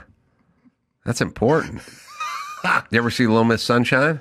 I did. I know. You're I on such a actually roll. became friends with that actress who played the little girl. Oh, Yeah, she looks Isabella vastly different, yeah. Something? Huh. Yeah, How'd I you know. become friends with her? Through the grapevine. It's Hollywood. Lena's, well, you got to get the word lean out of there now. I have no idea who Lena Dunham is. They handed me this story on the way in. I said, Chubba Dunham. Chubba Dunham. Well, it's just ironic, and like Peter Dinklage, that's a good name for that guy, but Lena, no, we're not talking about Van Halen. It's like ironic when you call the fat guy slim. Yeah, stretch. Yeah. Well, anyway, that'll be it for her, right? There'll be some stuff. She'll be Abigail Breslin. There'll be her chiming in on certain things from now and again and doing some shit. But that'll be. Then there'll be some sort of proclamation about her sexuality at some point that no one cares about 10 years from now, but something. That'll be that. That's a strange life to live, then, if that's where you're going. Or, just Well, suddenly... if she just got money and her family's got money, then, Yeah, no, yeah. I think she's fine. Blowing her nose with hundies. Yeah. And listen, it's not really her. I don't have a beef with her. I have a beef with the system that anoints people who don't need to be anointed. It can be merit-based. You know what I mean? So, But isn't the whole Hollywood system built on giving each other trophies and telling each other how good you are because you're a theater kid that grew up? yeah, I don't. The problem with the anointing of the Lena Dunhams is for every person you anoint, you have to not invite somebody else who maybe should be there. So, But that's kind of the point. It's one big in-group. yeah, it's one big innie, and it's now turned into an outie because I think people are like, by the way, I love my Audi. Oh, yeah? It could do so much better, Anyway, yeah, it's the whole system is kind of falling apart. YouTube's going to be the biggest network. That's where we're at. All right, Irvine going to be doing live show up there with Jay Moore, then Covina. That's Thursday, and then Friday, Saturday, 2 shows. Covina, Laugh Factory. That's stand up. Zany's Rosemont, Illinois. That thing may sell out July 16th. Go out there. And then Plymouth, Wisconsin. Guy at the time, and they were sponsoring. You were the MTV. Uncola guy? No, that's Joffrey Holder, the Uncola. But then he got replaced by another Orlando brother. Jones. Right. Orlando Jones was a great actor, writer, producer. Then I got it second. And I auditioned. I remember when I auditioned because I was on a show called The It Factor on IFC. That's before they started doing reality shows. It was some show where they followed actors in New York and followed their life every day. I was one of them. And then they went to L.A. and did an L.A. version, and Jeremy Renner was part of that one. Really? Jeremy Renner, yes. Jeremy Renner was I did not know Hawkeye, that. Yeah. Jeremy Renner. So I auditioned for. They said you're going to audition for this cola. It was very discreet. I said, "Oh, okay." And I was in Spain at the time, Barcelona, on a nude beach. I'll never forget this, because I was doing comedy in Amsterdam, in Holland. Then I took a train because I wanted to meet up with this chick in Madrid. In Barcelona, and we were messing around, and she goes, "I'm gonna come to Spain. You should come to Spain." I took a train from Amsterdam. Oh yeah, it was amazing. And then I'm on the beach, and they go, "Hey, we need you to come back to America because they have a short list of guys that we want you to be a spokesperson for this particular brand." I said, "What's the brand?" "We can't say." So I went in. Long story short, went in. The cameras was following me, but they couldn't come into the audition. I was still on the show. They were filming. And I booked it, and it was 7-Up, man. I booked it. I was like, I was spokesperson for 2 years. It was fantastic. And that's when MTV, I was doing a lot of MTV stuff. I hosted 2 segments in, what's the MTV Spring Break? Yep. And, I did it with Carson Daly, blah, blah, blah. All you guys. No. And then this guy. Bully Beatdown? Oh, yeah. Oh, man. What years was Bully Beatdown? I think like right in that era. I don't know, 5, 6, 7, 8. I don't know. Something like that. Around Yeah. Them late aughts, the late aughties. It was a really wild time. Yeah. It was a very different time. It was like pre-internet, like social media, but post like MySpace. It was a very specific era. And his hair was red. Oh, yeah. Bright red stripe. Right. And we got along really well. 09 to 2012. Is there anyone you dealt with on Bully Beatdown you had a hard time with? I mean, everybody. Are you talking about like physically? Nah. Well, because, the whole thing was like kind of a pros versus Joes, where dudes that, lift weights and watch martial arts movies. Like, that's like specifically what it was. It was guys who think that fighting is way easier versus dudes who like spend all day in the gym, every day of their life in the gym, fighting other men. Right. So it's a totally, it was, we could have called that show Beating Up Retards. It would have been the same show. So you guys have history. That's good. And then Mayhem had a rough patch. Yeah. He was like, "Where are you?" I was like, "Prison." Yeah. Like, I literally bar fought a dude. Like, a little bit pros versus Joes, okay? The post-COVID era, everybody was sitting at home watching Hulu and thinking that they could fight like Jason Bourne. Right. And then the minute that the bars opened back up, everybody thought that they were a kung fu master. And my dumbass took the bait a couple too many times, and the cops finally had enough of me and were like, "Yo, you're going away." Ah, my bad. You whooped some asses? I did, unfortunately. Yes. Like, it was a couple of times I looked like I was in a kung fu movie where I was just slamming this guy. His friend came, I slammed this guy, and wow, that must have been awesome. I mean, it was awesome in the moment until everybody the cops show up. Kung fu fighting. Yes. Godfrey, you getting any scraps? Any street scraps? I got okay. Oh, I heard about you, bud. One time. I heard about Hector. I'm not a fighter like that. Adam Hunter told me, don't even try to lie. Adam Hunter scrapped with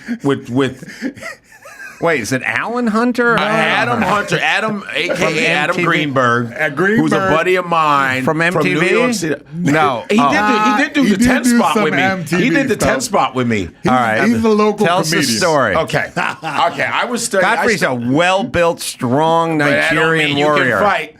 It doesn't, I don't know. but it helps. But it helps. Hey, every Nigerian kid I got in the gym is pretty tough. Yo, Adam looks like he got knife skills. He's like, listen, I'm not going to move around. I'm not going to do all this, but I'll give you a nice stabbing. And you won't even know what's happening. You start bleeding all over the place. No. I used to box. I know how to throw I down. know you got skills. Don't you tell me. Sorry. I never go boxed, ahead. though, Adam. Now, Right. There's Adam Hunter. Adam Hunter is a 3-time, state champ wrestler. New England wrestler, and he's MMA guy. I think Willie Barcetta, he gave him a nice 2-piece. But there's a guy that said that Adam stole his jokes, and one day the guy like kind of sucker punched Adam. Adam had his laptop on his hand. The guy sucker punched him, and Adam said, "Yeah." He calls me. Adam goes, "Yo, I didn't know this guy Willie Barcena couldn't fight." I said, "What?" "Yeah, I just kind of put him in a little, boom, and kind of beat his ass because he like sucker punched me. Yeah. This has happened for real. And I studied Hapkido for 10 years. Yeah. Hapkido. Listen, first of all, when I watch you guys, MMA, there's a lot of things in Hapkido I go, that would never work. Mm-hmm. You know what I'm saying? There's just some things. You're not going to grab a guy's wrist and toss them. Yeah. You're not going to do that. But I'm not going to lie. There were things that I learned. My kicks were pretty good. Yeah. And a guy tried to attack me at the Comedy Cellar. I will never forget this. And you know the Comedy Cellar. Why did he try to attack you? Him and his girlfriend were heckling me, and I was hosting. I remember because I was hosting, and I was about to bring up Louis C.K. And I was like, hey, you guys, keep quiet. And they were talking smack. And so I got on them, just fair, fire back. Boom, got them real nice. Yeah. Shut them up, went upstairs. Louis C.K.'s on stage. I'm chilling outside. It's warm out, talking to people. And the dude that I talked about got out and said, hey, yo, man, what was that about? I go, dude, you and your girl, you were heckling me and you got smoked. Yo, what's the big deal? You got yours in, I got mine, and I won. I'm hosting. Yeah. He goes, that was bullshit. Yo, you were fucking the party. Like, oh, man, the fuck out of here. I just didn't even, I just said, yo, dude, the fuck. I just waved him off. He said, so you're not going to party? I go, no, I'm not. And I'm standing right there on McDougal Street. If you don't know McDougal Street on the West Village, and he goes, and what's funny is the night before we were studying takedowns. My master's teaches takedowns, and different takedowns, exaggerated takedowns. And I go, people really rush you like that? My teacher's like, you'd be surprised how people come at you. So we're gonna. And your so Hapkido, your sensei. My sabonim. It's Korean. Sabonim. Nice. I didn't even know that. If it's Taekwondo or Hapkido, sabonim. You got to do it like a So this guy rushes me. And he rushes me exactly the way we were practicing. I couldn't believe, because I'm sure in martial arts, you manifested that technique. I was like, and he came at me, and he came like this, and I go, he's coming to tackle me, and the stuff that I had been practicing had worked that night, because he came and tried to tackle me in the street, and I flipped him on his back. Nice. I didn't know it would work. It worked, and I'm on top of him. I go, wow. Subonym. Yeah. I can see him in my thought bubble. Good. No. He's black, but I make him Asian. Good job. You flip him on the back. Now what do you do? So I'm on top of him like this. I said, my man, yo, leave me alone, dude. Get the, he goes, yo, get off me, bro. And he pushes me. Rips, I had a button-down shirt. Oh. I can't make this up. He pulls it so all the buttons fucking fly in the street. So I'm still hosting. Louis C.K.'s still on. So now we're squaring up. So you got to go back on when Louis but now I have to square up with this dude. So I'm like, dang. Because I don't fight, dude. But I've been training. Been at the gym. Right. Boom, boom. And I'm like, boom. So I'm squaring up with him, and we move to the sidewalk. There's this place called Mamoon's. It's a falafel place, and it's right next to the Comedy Cellar. And so we move under, and Mamoon's has a light on it, so I move by Mamoon's, boom. And the guys that work at Mamoon's are all bare-knuckle karate dudes. Yeah. So they're watching me. They're like, yo, get him, right? So I'm like, boom. And I had a pretty good kick. I had a nice roundhouse. Yo, you'll like this. You'll like this. I had no low kick, and I said, yo, his hands are low. I can catch his face. And I said, I pray I don't slip. And I caught him, and I damn near knocked him out. Got him with a high kick. No, it was like a mid-roundhouse. Bang! I caught his whole face. Wow. And he fell out, and I ran downstairs, and, oh, no, I couldn't because I had to get a T-shirt. Yeah. What's his girlfriend doing? Yeah, I know. She's still downstairs. Oh. And there's a T-shirt shop, which is now a French fry place. There's a T-shirt shop across the street. So I ran across the street, and this old Indian man saw the whole thing. And he said, motherfucker, oh my God, you kicked that fucker's ass, motherfucker. You're so good. I saw the whole thing. You guys fighting, and you just give him a good one, right? And he has a Bruce Lee T-shirt, not like this, but he has a Bruce Lee. You're wearing a Bruce Lee T-shirt. I know, which is coincidental. He had a Bruce Lee T-shirt that had a "what" on the back, like "what," and I said, "Let me get that." He goes, "You free for you." Oh my God! Wow. And Indian dudes don't play that shit. They don't give you shit for free. He was like, "That was beautiful, man. You fucker." 1-0, and you already got a spot. And they can't curse for shit. Fucker, bitch, this fucker mother. You kick him in his fucker. And then I go downstairs. and I have a whole new shirt on. Every guy, he goes, yo, what happened? I go, I'll explain it later. And then I come back upstairs after the show's over. There's the police. And there's the guy with his girlfriend. They're like, there he is. He's the guy. I go, you attacked me first, dude. Yeah. And there were people outside. I go, and they saw the whole thing. And they were like, oh, we didn't say that. I was like, fuck you guys. And the guy tried to attack me again. And I jabbed him in his mouth. In front of the police? Because he's a white guy. And they were white cops. I'm the black guy. So they were like, were like this. So he goes, yo. And he tried to come at me. And I had a quick jab. Pow! Caught him in the mouth. Wow. And then the owner, Manny, rest in peace, Menachem Dorman, he goes, and he's very Israeli. He goes, what is this?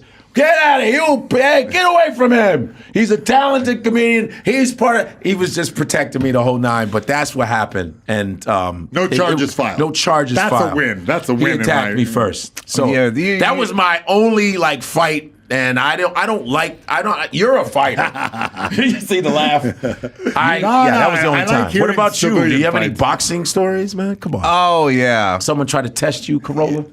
Well, I've been in a couple of street fights, and only I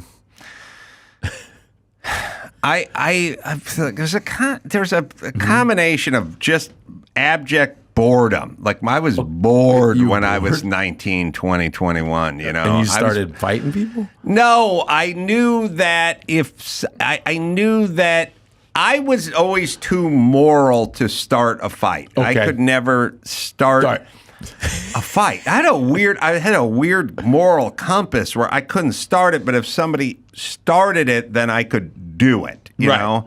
I was thinking when I was in the 5th grade. Did you give him the old Carolla? And Joe, you can find footage of me hitting the focus pad, so just so these guys know what the skill set I gotta is here. See this. Hey, I've held pads for days, man. He's got that strength, you know what I mean? It's stuck in there. But I was such a weirdo, I never thought about this. A friend of mine, a guy I knew in the 5th grade. It was Chris Dittman. And we were like kind of friends, but not sort of.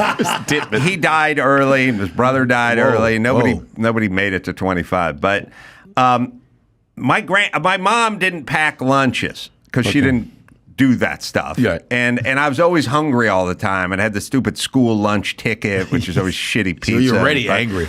And I slept at my grandfather's house. He made me a beautiful sandwich. And lunch came around, and I was so excited to eat my beautiful sandwich. And then this guy, Chris Dittman, he came up and he said, could I have a bite of that sandwich? And my self-esteem was so low, I couldn't start anything or finish anything. All right. Turn up the sound. All right. Turn it up. I'll show you 30 seconds of this. Show you what I did to the hammer. Chris Dittman over there. Oh, shoot. We're playing it at a speed that's probably faster. You are so fast. You faster than Ali. Playing it at triple Adam Carolla's speed. so fast. He's so fast. I swear, it looks like this tape was sped up. Ooh, they call him Adam Lightning Carolla. Watch out, I'm gonna roll you because I'm Carolla. I'm so fast, I'm so quick. Don't sleep on me, man. I told you, man. This the man show for real. We're gonna do the man dance. I told you. Ooh, I've knocked out so many people. So many comedians talk all that bullshit. I got a punchline for you right in your reels. Thank you, Muhammad. Awesome. So I could throw.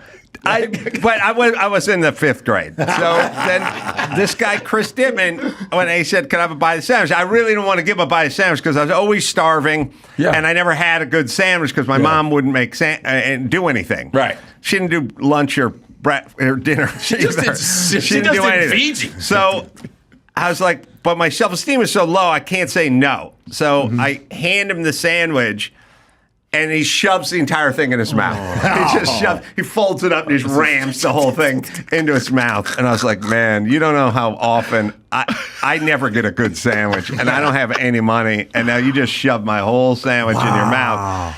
And I was so pissed off at him, but I couldn't do anything to him because I couldn't initiate anything. Okay. So I said to him, like, push me. Or something. And he was like, what? I was like, come on.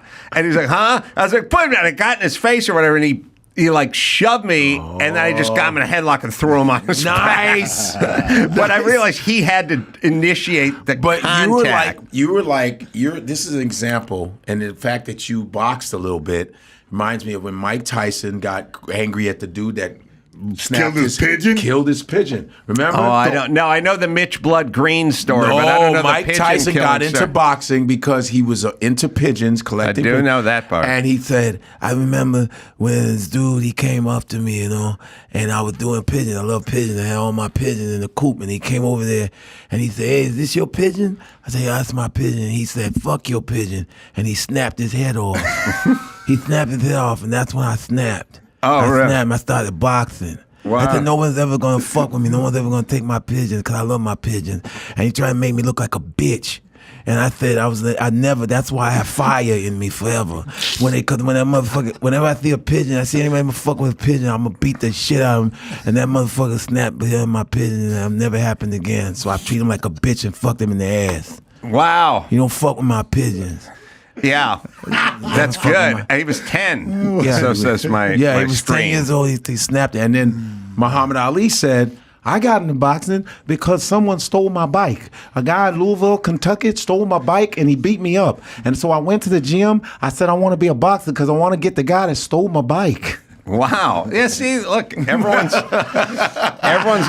and someone ate your, like, when you somebody did ate my this, sandwich. and you fucked them up.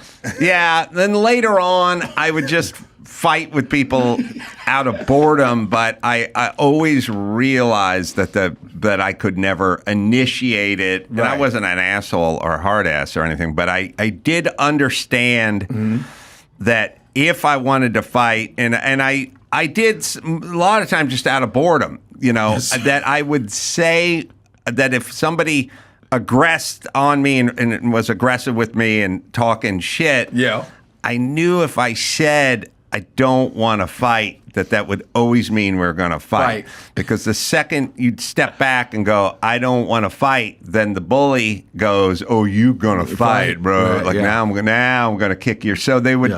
So I would bait them into fighting by telling them I didn't want to fight, which I thought was technically the right answer as well. So I don't want to fight.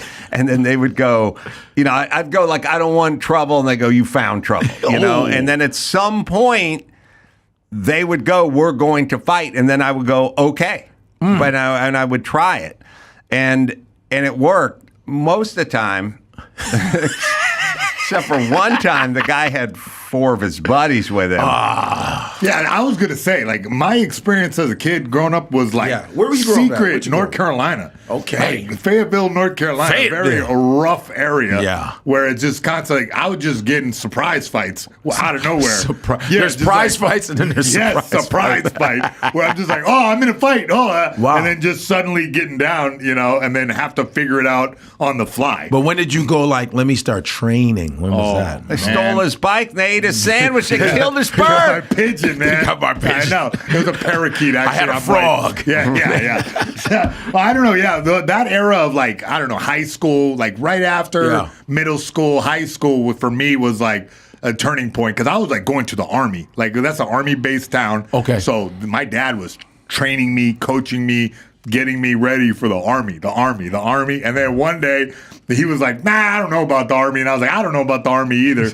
I read on the internet that war is a racket. And then it was on after that. Right. And then I saw Ultimate Fighting on TV and was like, oh my God, I'm gonna do that. And the big thing wasn't the bullies. It wasn't the bullies because I was used to fighting them every day. Right. I was normally fighting. And I was like so used to getting in that hype place of, oh God, I gotta fight now, that I was like, it was normalized. The thing was, my little nerdy buddy in my backyard choked me plumb unconscious with the triangle choke. Really? Using jujitsu. Oh. And I'm like, wait a minute.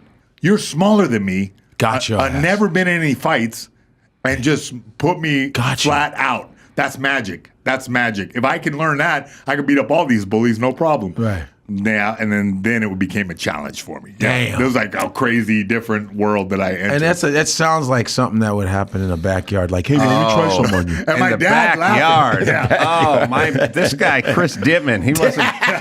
He wasn't done doing damage to me. What happened next? What? You in the backyard with another beautiful sandwich? An ongoing saga with Chris Dittman? He took my Dittman. sandwich. Okay. Number one. Well, we were friends too, but he still bogarted my sandwich, Yeah, the one yeah. my grandpa made. Yeah. Then a little bit later on, not too much later, I broke my shoulder playing football, and I had to have this big cast on my shoulder, Right. and it's a whole to-do. And the only thing I enjoyed back then, other than grandpa's sandwiches, was riding my unicycle. And Damn, you can ride a unicycle? I can, and I rode one, and it was the only thing. Look, again, the reason my kids don't know how to ride a unicycle, even though I fucking tried to teach them 15 times, is because they don't give a fuck because they got a 60-inch screen in the room, and they got video games, and they got their phone, and they got air conditioning, they got Grubhub, they got everything. Right. So they're not going to go fuck around on a unicycle all day like I did. But I didn't have anything Else. inside the house. There was no air conditioning and Yeah. depressed moms, and there's no food. So I'm not going in. I'm going to hang out Right. and try to ride a unicycle. It was a act of God that I even got my hands on a unicycle. Yeah, where did you get one from? Well, again, no Amazon, and there was one place that had a unicycle that I was aware of when I was 10. It was the Schwinn shop. Schwinn! Yeah, buddy. On Laurel Canyon Boulevard, and I'd walk into that place. It was like Valhalla, man. It smelled like rubber. Yeah. You had the apple crate and the cherry Ooh, picker cherry and all this stuff, and the unicycle be in the back up on the wall, on the rack. Now, my fucking cheap ass, broke ass family couldn't afford anything inside of that Schwinn shop. Right. There was a unicycle. It was $66 in Hey, that's one wheel. 1974, and there's no fucking way anyone was going to buy that. Yeah. But Grandpa Munster from the Munsters, Al Lewis. Damn, you're good with names. You mean to tell me you want one of those unicycles? Not bad. Not bad. Yeah, baby. Fred Gwynlav. Kiss my ass. Godfrey. he was the man, you're meanest awesome. man in the world. The meanest. He hit me. He hit me. Wait, you got an insurance settlement that got you a unicycle? Is that what you're I talking know about? you Show a think this photo of going that guy. there. Show these people. Show it Grandpa Al Lewis. No, Grandpa Al hit me. With his car? No, with his hand. With his hand. No.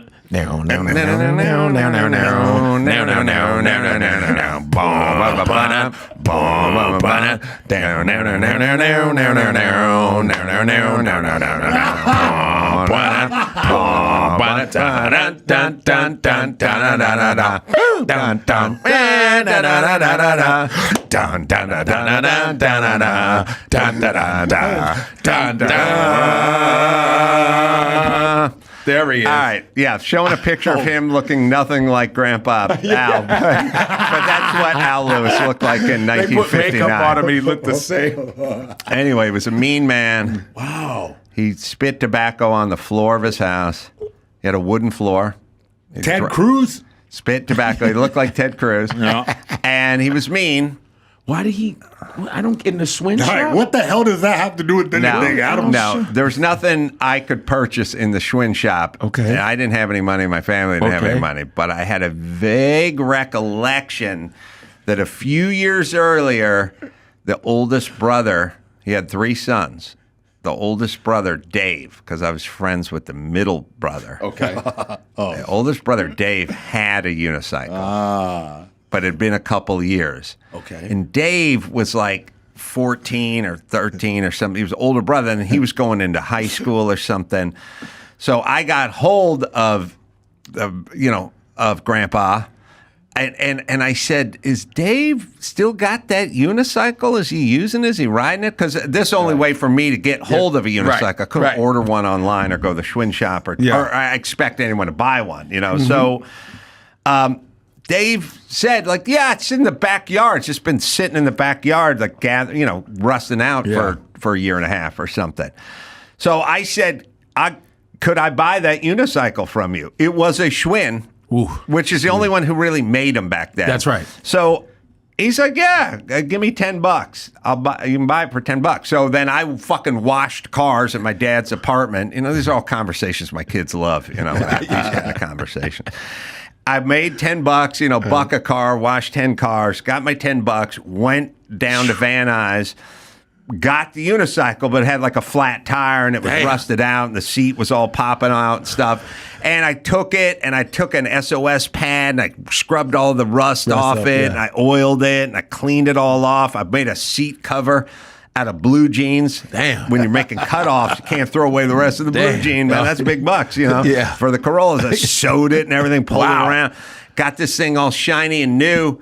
And then rode the shit out of it for like the next couple Were years. you good at it as soon as you got on it? Come on. Yeah, I learned I have really weird balance. I have strange balance. Get balance is sort of like a musical ear. Yes. Or hand or coordination. So you well, like you can do voices, right?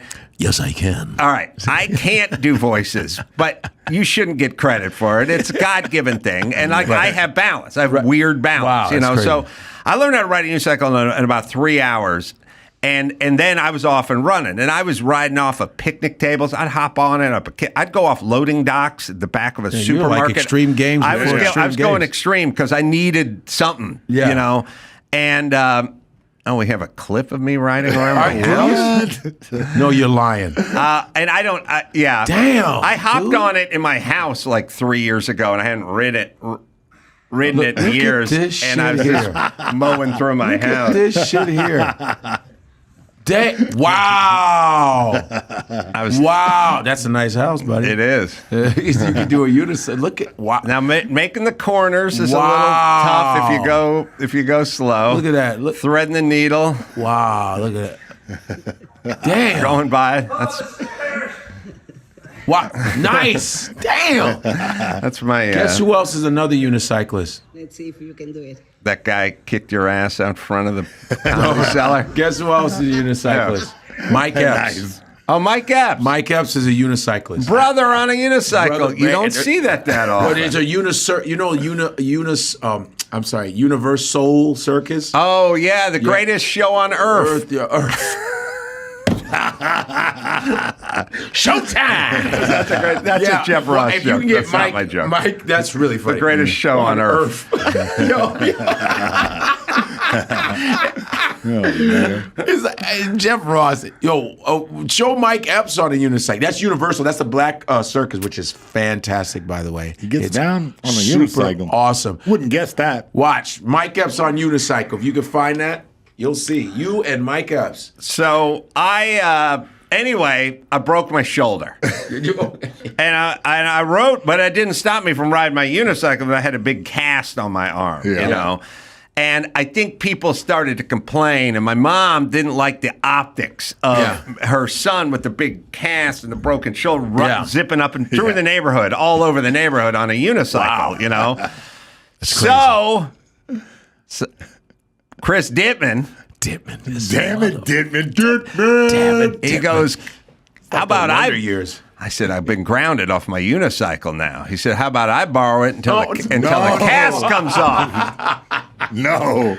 What happened? I said, all right, well, I'm getting the cast off in like 2 months, so I'm going to need it back because it's all I got. I mean, that's all. I didn't have a fucking dog or basketball hoop or I didn't have a video game. I didn't have shit. Yeah. But I got this unicycle. That's all I got. That's all you got. So he goes, all right. And I go, okay. Now, I wanted to say no, just like I wanted to say no about the bite of the sandwich, but I couldn't do it. My self-esteem was too low. So I said, take the unicycle, but that's all I got. So I'm going to need it when in 2 months. Man. I get the cast off. We know this story. Get the cast off, and now it's time for me to be reunited with my unicycle. With your unicycle. And so I said to Chris when I saw him in school, cast off, this afternoon, and I need my unicycle back. And he said, I put it in the back of your yard. Oh. And I said, I don't think there's a unicycle in my backyard. He said, well, somebody must have stole it then. Oh, no. Dittman. I said, damn. Are you sure you put it in my backyard? He said, yep. I said, but it's not in there. And he said, well, then somebody stole it from your backyard. So that's kind of on you. And then I said to my mom, who didn't make sandwiches and didn't purchase unicycles, I said, Mom, remember you pulled me off the unicycle? All right. Now I got the cast off, and I need the unicycle back, but Chris said he put it in the backyard but is gone.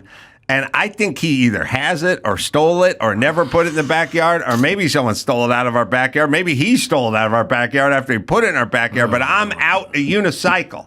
Damn. And she said, well, what are you going to do? And I said, well, I don't have any money or anything, So could you talk to Chris Dittman's mom and see if she would understand this situation and maybe she could replace the unicycle? She said, okay, I'll talk to Chris Dittman's mom.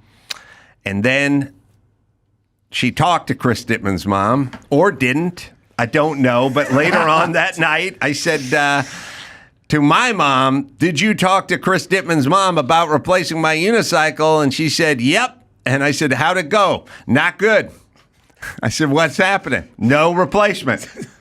I said, and that's it? That's all. I said, we're now done with this chapter in your life where you owned a unicycle. Now, who's the worst mom? My mom or Chris Dittman's mom? In this equation, who's the worst out of this group? It's a toss-up. Neither of them make sandwiches. Not make sandwich sandwiches, maker. and Yeah. your mom isn't going to get you anything.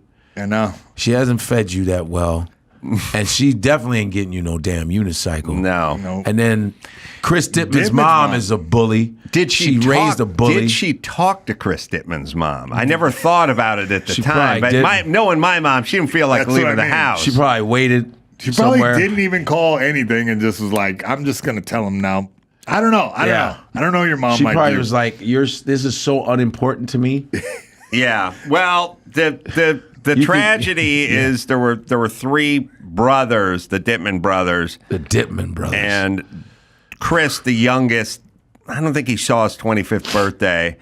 And the middle-aged Jesse didn't see his 19th birthday. Damn. So it was 2 out of the 3 family. cut down in their prime. They just Very got all young. that karma from free unicycles. Maybe and it was a sandwiches. sandwich karma. Yeah. But, so, they have real problems. But Wow. still, that was the end of me and my unicycle. Now I own 15 unicycles, and the reason... Different heights? No. That's 13 too many. I didn't have a unicycle from 11 and a half to adulthood. Like, I was just done. I'd been broken of the unicycle. And then later on, when I became successful, every chick I told the sad unicycle story to would show up the following day with a unicycle. Damn. Now I have 12 unicycles. Because when they hear that hard luck unicycle story, they all come in the next day. here you go. Got you a unicycle. Is it all Schwinn, or Schwinn doesn't, or is it just a different companies? It used to be like Schwinn. There was the Schwinn of unicycles, then the Huffy of unicycles. Huffy! And they made a shitty unicycle, but that would have been good enough for me. Right. But then later on, once the internet opened up and everything, there's dirt bike unicycles, like off-road unicycles. There's everything. Oh yeah, it's a whole Really? thing. Oh yeah, there's a whole like mountain bike trail jumper Unicycles. Subgenre, yeah. Yeah, like It's a thing. knobby tires on them. There's a whole world out there. Damn, that just sounds like it would crush your nuts just the whole time. Well, the thing about You hit a bump. unicycles, like if you ride off a loading dock or whatever, picnic table, whatever I would do, you don't sit on it. You stand. Oh, you kind of boom. Oh, okay. You get the pedals in the middle, not 6 o'clock and 12 o'clock, 3 o'clock and 9 o'clock. You get right in the middle, and you stand right when you jump off. You stand up. Yeah. You get your nuts off of that seat. Ask Mike Epps. We have Mike Epps riding a Because unicycle. Mike, do you? I Yeah. told you. Hell yeah. Learn how to do something constructive. Is that a Schwinn? Get you some exercise. If you ain't got Looks two like he's wheels, ready too. Look at this. hell, ride on one. He don't have any air in his tire. You got to get out the house. The internet is killing y'all. So get outside. Get you some exercise. I never liked Mike See, Epps, I'm on a but bike. now I'm You guys need to do a video. He's in a fucking pod. He's fantastic. Mike's got to get an air compressor and put a little something in that tire. He's riding the rim. Look at that. He's riding. I'll tell you do get a lot of exercise when there's no fucking air in your tire. That's for sure. Going uphill. You burn a lot more calories, Mike. So he's an amazing roller You think there are skater. people calling the cops going, this brother stole a unicycle? 100%. All right. Yeah. You know Mike?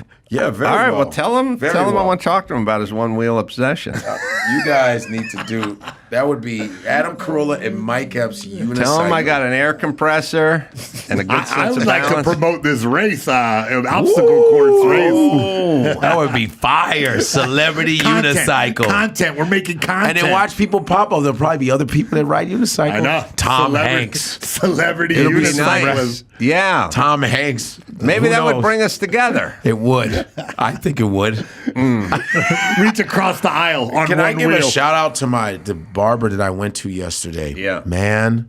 Because I was looking for it. Because I never really do barbers in LA. I usually have my own clippers because I learned how to do my Oh, own you do? hair. You did? Yeah. In college, I learned because we that's were broke good. as hell. That's nice. And so we'd go to the University of Illinois. I used to have one of those wall clippers. Wall. I got And wall. then Chris Dittman asked to borrow it. Man, Oh, no. And I've never got a haircut. No, all right, sorry. Dittman's ahead. like, you mind if I cut my hair? I'll be back. Just need to buzz my shit He real was a quick. nice guy. Yeah, Just think he whatever. wanted a unicycle. He was a a dipshit. sandwich. That's what he should have been. He died Chris at 24. dipshit. Leave him alone. Okay, all right. He's left alone. All right. Now, okay. You did your own hair. So when I would come to LA, my friend Sarah Mello, who's awesome, works for Icon. Sarah Mello, the nicest human being on the planet, producer of many comedy shows. I would keep my clippers. I bought clippers for LA. When I come out to LA, I would have it at her house. Still doing. I go, I'm coming over to get the clippers. This time I said, let me find a barber. I don't feel like doing this. And I called up a place called LA Fade, which is on Burbank Street. Oh, yeah. Sherman Oaks. LA Fade. I don't know. I just said, let me call them. And I looked. I called them and said, hello, LA Fade. I said, do you do African American heads? You do? And you have to know. They go, yeah, we do, of course. They go, do you have black barbers? We have that, but they're booked up. But these other guys, they're not black, but they're I promise you. I said, all right, I trust you, lady. So I went over there. And these guys were all Armenians, not Kardashian Armenians, not Eric Bogosian Armenians, not Kevorkian Armenians, not Cher. Cher is Armenian too. Did not know Sarkissian is her real last name. Were they a lot of cologne covering they were nicotine smell? And they were like, hi. And this guy was a fan of mine. He's like, man, I'm a very big fan of yours. He was sitting he's a client. And I said, where are you all from? Armenia. I said, oh, you're the Armenia. Uh-huh. And the guy, he says, I couldn't cut your hair. I cut your hair. I said, where are you from? Armenia. I said, can you do? He goes, and I knew he was good because he goes, of course I can. And he goes, confident. Whop, he smacked, the little thing he put around, he goes, pow, of course. Yeah. Pow. Cape. And he What's says, a cape? Yes, he goes, if I fuck your hair up, you cut my hair. Wow. That's how badass he was. And that son of a bitch. So I call my boy Ruben Paul, comedian, fantastic comedian, Ruby Tuesdays at the Laugh Factory, which was awesome, by the way. Ruby, he opens up for George Lopez. He travels with George Lopez. And by the way, famous unicyclist, according to unicyclist.com, Peter Tosh. Peter Tosh, well, he's gone. Chris, he's gone? He's the reggae singer? That's Peter Tosh. Yeah, I'm sorry. Peter you're Tosh, right. who was killed. Yeah, Peter Tosh is gone. Okay. But Chris Martin is still alive. Why do I know Chris Martin? Coldplay. Oh, wow. I gave you a little white knowledge. You gave me a little white black knowledge. I like Coldplay. Mark Ruffalo. Ruffalo, of course, the Hulk. Ruffalo. Justin Trudeau. Prime Minister. Prime Minister of Canada? All unicycle guys. You all would be a motley crew. Yeah. Wait, am I on the list of notable Adam Carolla, Mike Epps, Justin Trudeau. That would be an amazing movie. A pyramid. It would be that a would be an great amazing pyramid. movie. All right, so sorry. So our Armo haircut. And his name was Arman. Arman. And I have his number, Arman. And I said, and he brought out the straight razor. I'm talking to my buddy. Did you get the hot lather out? No, he didn't get the hot lather out. Oh man! Because you see the line on my, I got that Shannon Sharp. Yeah, yeah. Oh, they carved you apart in? Skip, I wanted to tell you something, Skip. You got to go to LA Fade. LA Fade, man. I didn't know they did black people's hair, and this boy was from Armenia, man. I'm gonna tell you something, man, Skip. Listen, he was one of the best. I doubted him. I doubted him, and I shouldn't have done that. You're not supposed to judge people, but with black hair, you can't mess up black hair. Let me see your part. Is that a part? Oh, they gave you a part. Is that a part? No, I already had a part. Oh, you had a part. But my hair was growing in, so I said, "Hey, here's the schematic." And he goes, "Do you have a picture?" I said, "Just clean it up." How do you do the part? Let me tell you something. You use the liners. That's how you know. It's an 1/8 of an inch wide, and then he takes the straight razor, which you can't do yourself. And he makes it sharp.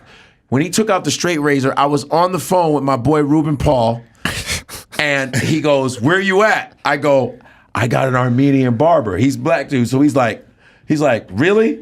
Let me see." And he goes, "Oh, he brought out the straight razor. He know what he's doing. Well, he know what he's doing." Let me ask you. He killed it. Armand from LA Fade. Can I ask you about the black man's carved-in part? Please tell me about the black man's. Anything you want to learn, Adam Carolla. I'm first on the list of famous. Oh, that's on Wikipedia, but is that on the famous site? Yeah. I don't feel like Mark Ruffalo would enjoy being on a list with me. But on the Wikipedia unicycle page, they list famous unicyclists and then people notable from other things besides unicycling. So basically celebrities who unicycle, and you are first on that. Damn! Alphabetical. Well, find those people. It's not alphabetical. All right, reach out to their publicists and tell them I want to talk unicycle. This is going to be so dope. Let's see if we can get Trudeau on the show. Trudeau, yes. All right, so let me ask you this. Yes. The carved-in part. Yes. It's there to simulate a part. Yes. But obviously the black man doesn't. I mean, it has happened. You look back in the days, Booker T. Washington or something. No, you had Martin Luther King. You had it's Malcolm a carved-in X. part. So let me make this analogy. Okay. During World War II, yes, we had to. We were short on a lot of materials like rubber. Okay. And things of that nature. We had to ration things, right? And silk was needed to make parachutes. So women couldn't get silk stockings, nylons, or silk. Using them on parachutes. So what women would do when they went out at night is they would take a liner and they would draw a line down the back of their leg that made it look like they were wearing nylons or silk stockings when they weren't. It was simulating it. Isn't that what the brother's doing with this part? No. I love how you brought the history. But see, right now... No, I'm not saying you ripped them off. I'm saying it's analogous. Not almost. Your analogy was very close, but very off. The reason why I'm talking like this because I feel like a civil rights leader with the part. See, you have been saying falsities that are not believable. Doesn't Brother Cornel West have that fake? He's got real part. Cornel West is like this. Brother, listen. Yeah. See, we got to get together. It's not about color, brother. I don't have a part, but that's the problem. That's division.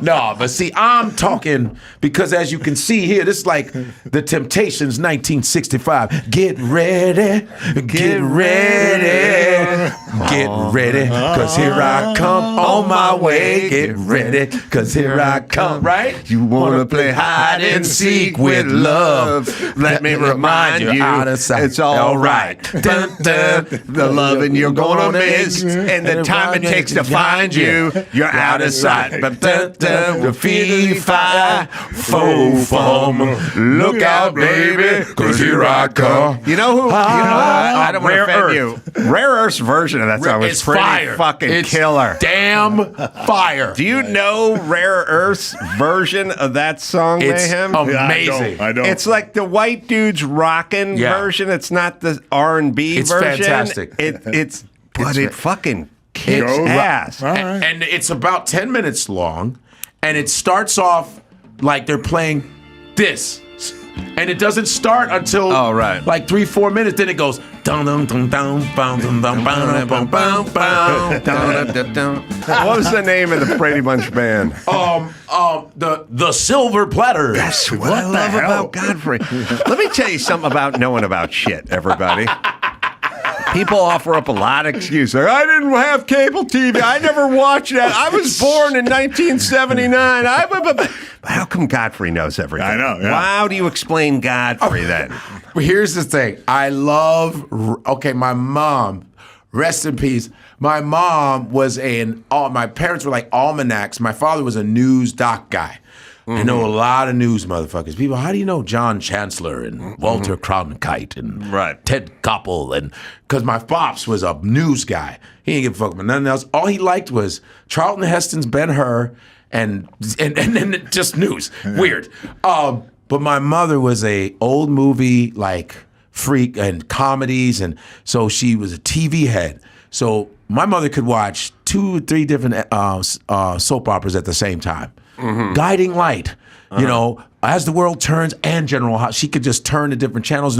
So she would quiz me on a lot of shit. You know, I would watch like Citizen Kane with Orson Welles. Yeah. Right? Who played his wife? The lady who played Phoebe in All My Children. Oh, really? That was her. And my mother said, guess who that is? I go, that's da-da-da. So I was always into random knowledge. And you know, the TV guide. Remember we had a TV guide? Yes. So the TV guide. Guide. First off, my grandmother, the only thing anyone in my family subscribed to was my grandmother and the TV guide. My mom wouldn't subscribe to anything. My dad wouldn't subscribe to anything because that was too expensive. Right. But my grandmother subscried to the TV guide and then would get it and circle shit and like highlight shit. Awesome. And then my mom would want to borrow it, you know, it was probably 40 cents at the supermarket. Like and she'd like, can I borrow? I kind of need the guide. You know, like, they would wrestle it over was the a guide. real TV guide. It guided you through TV. And it was in the newspaper. We had the Chicago Tribune, and you open it, you get your TV guide, and they would always have random Hollywood like knowledge, and you would read and go, oh, I didn't know this. So I always looked for that. I knew that the Flintstones was based off the Honeymooners, you know? You said Phoebe was the name of the wife. Yeah. Phoebe, the lady who played... Phoebe... The name Phoebe was featured in the opening song of a popular 60s sitcom. Oh shit, Phoebe.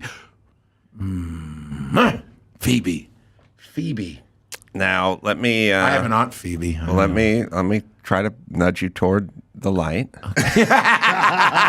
No, Godfrey knows everything. No, I don't. But this is early. This is like, you know, pre Good Times and All in the Family. This is Phoebe Cates.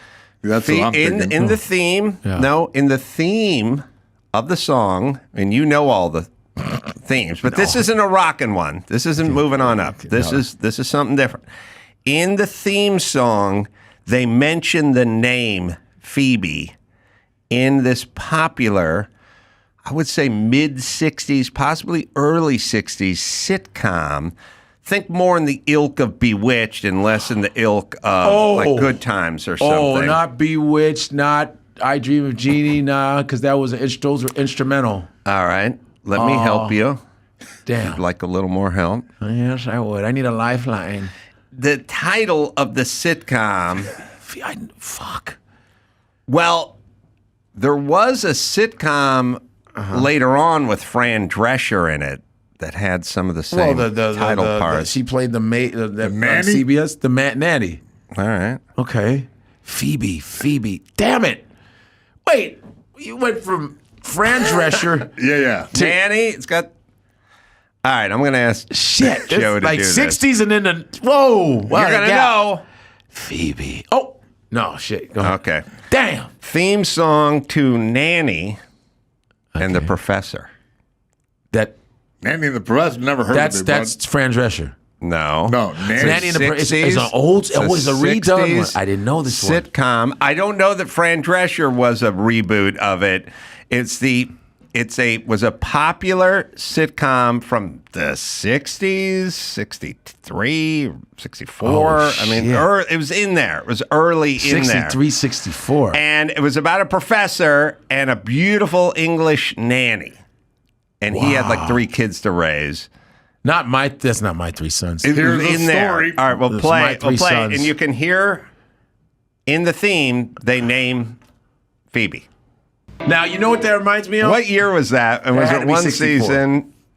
And he says, Phoebe Figure Lily is a silly name, and so They many sounded silly like things. they sound like they were making shit up as they 3 were going. seasons, bitch. Come on now. 3 seasons. 70 Damn. through 70. Did you watch 3 it? seasons. Hell no. Well, evidently, I knew who Phoebe Figure Lily was. That was the name How the of hell the did I know nanny. this? Let me tell you something. You can't mess with. See, they almost sounded like a Partridge Family. Like Yeah. the Partridge Family is so cold. That theme song's so cold. 54 episodes, Godfrey. Wait, for that, the Nanny and the Professor. It was a different You time. got holes in your Listen, game, brother. Hello World is a song Yeah. that Let's was not singing. try to spackle over it with something you know.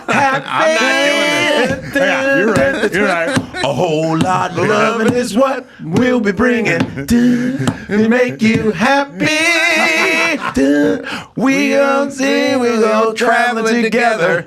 We get a little loving and we keep moving on. Something always happens whenever we're together. We get a happy feeling when we're singing this song.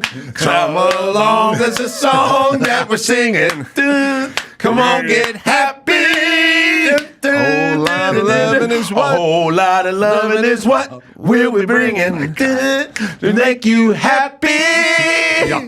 Y'all love To make you nostalgia. happy. To make you happy.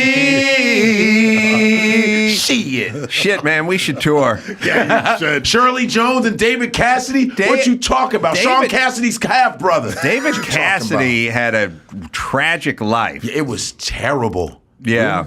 I thought he was doing good but his father, Jack Cassidy, died in a fire. Yeah.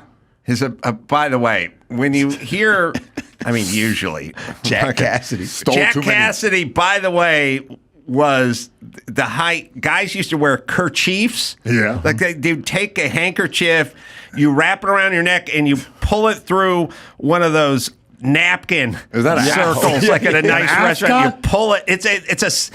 It's somewhere between a bolo and an ascot and a bow tie. It's like it's got elements of everything, and you pull it off to the side. Now you're hip '60s kerchief. Yeah, he was very Jack Cassidy. Yeah, died in his apartment on the west side in an apartment fire. By the way, back when, they go, what happened? Yeah. And they go, well, he was smoking a cigarette and he fell asleep. Yeah. All right. That's what I the heard. story is What is he the was story? drinking. Yeah. Then he smoked a cigarette. Then he passed out. Yeah. You know what I mean? Like, Yeah. you don't Damn. fall asleep smoking a cigarette. No, and don't wake up. And go, oh shit, burnt my kerchief's on fire.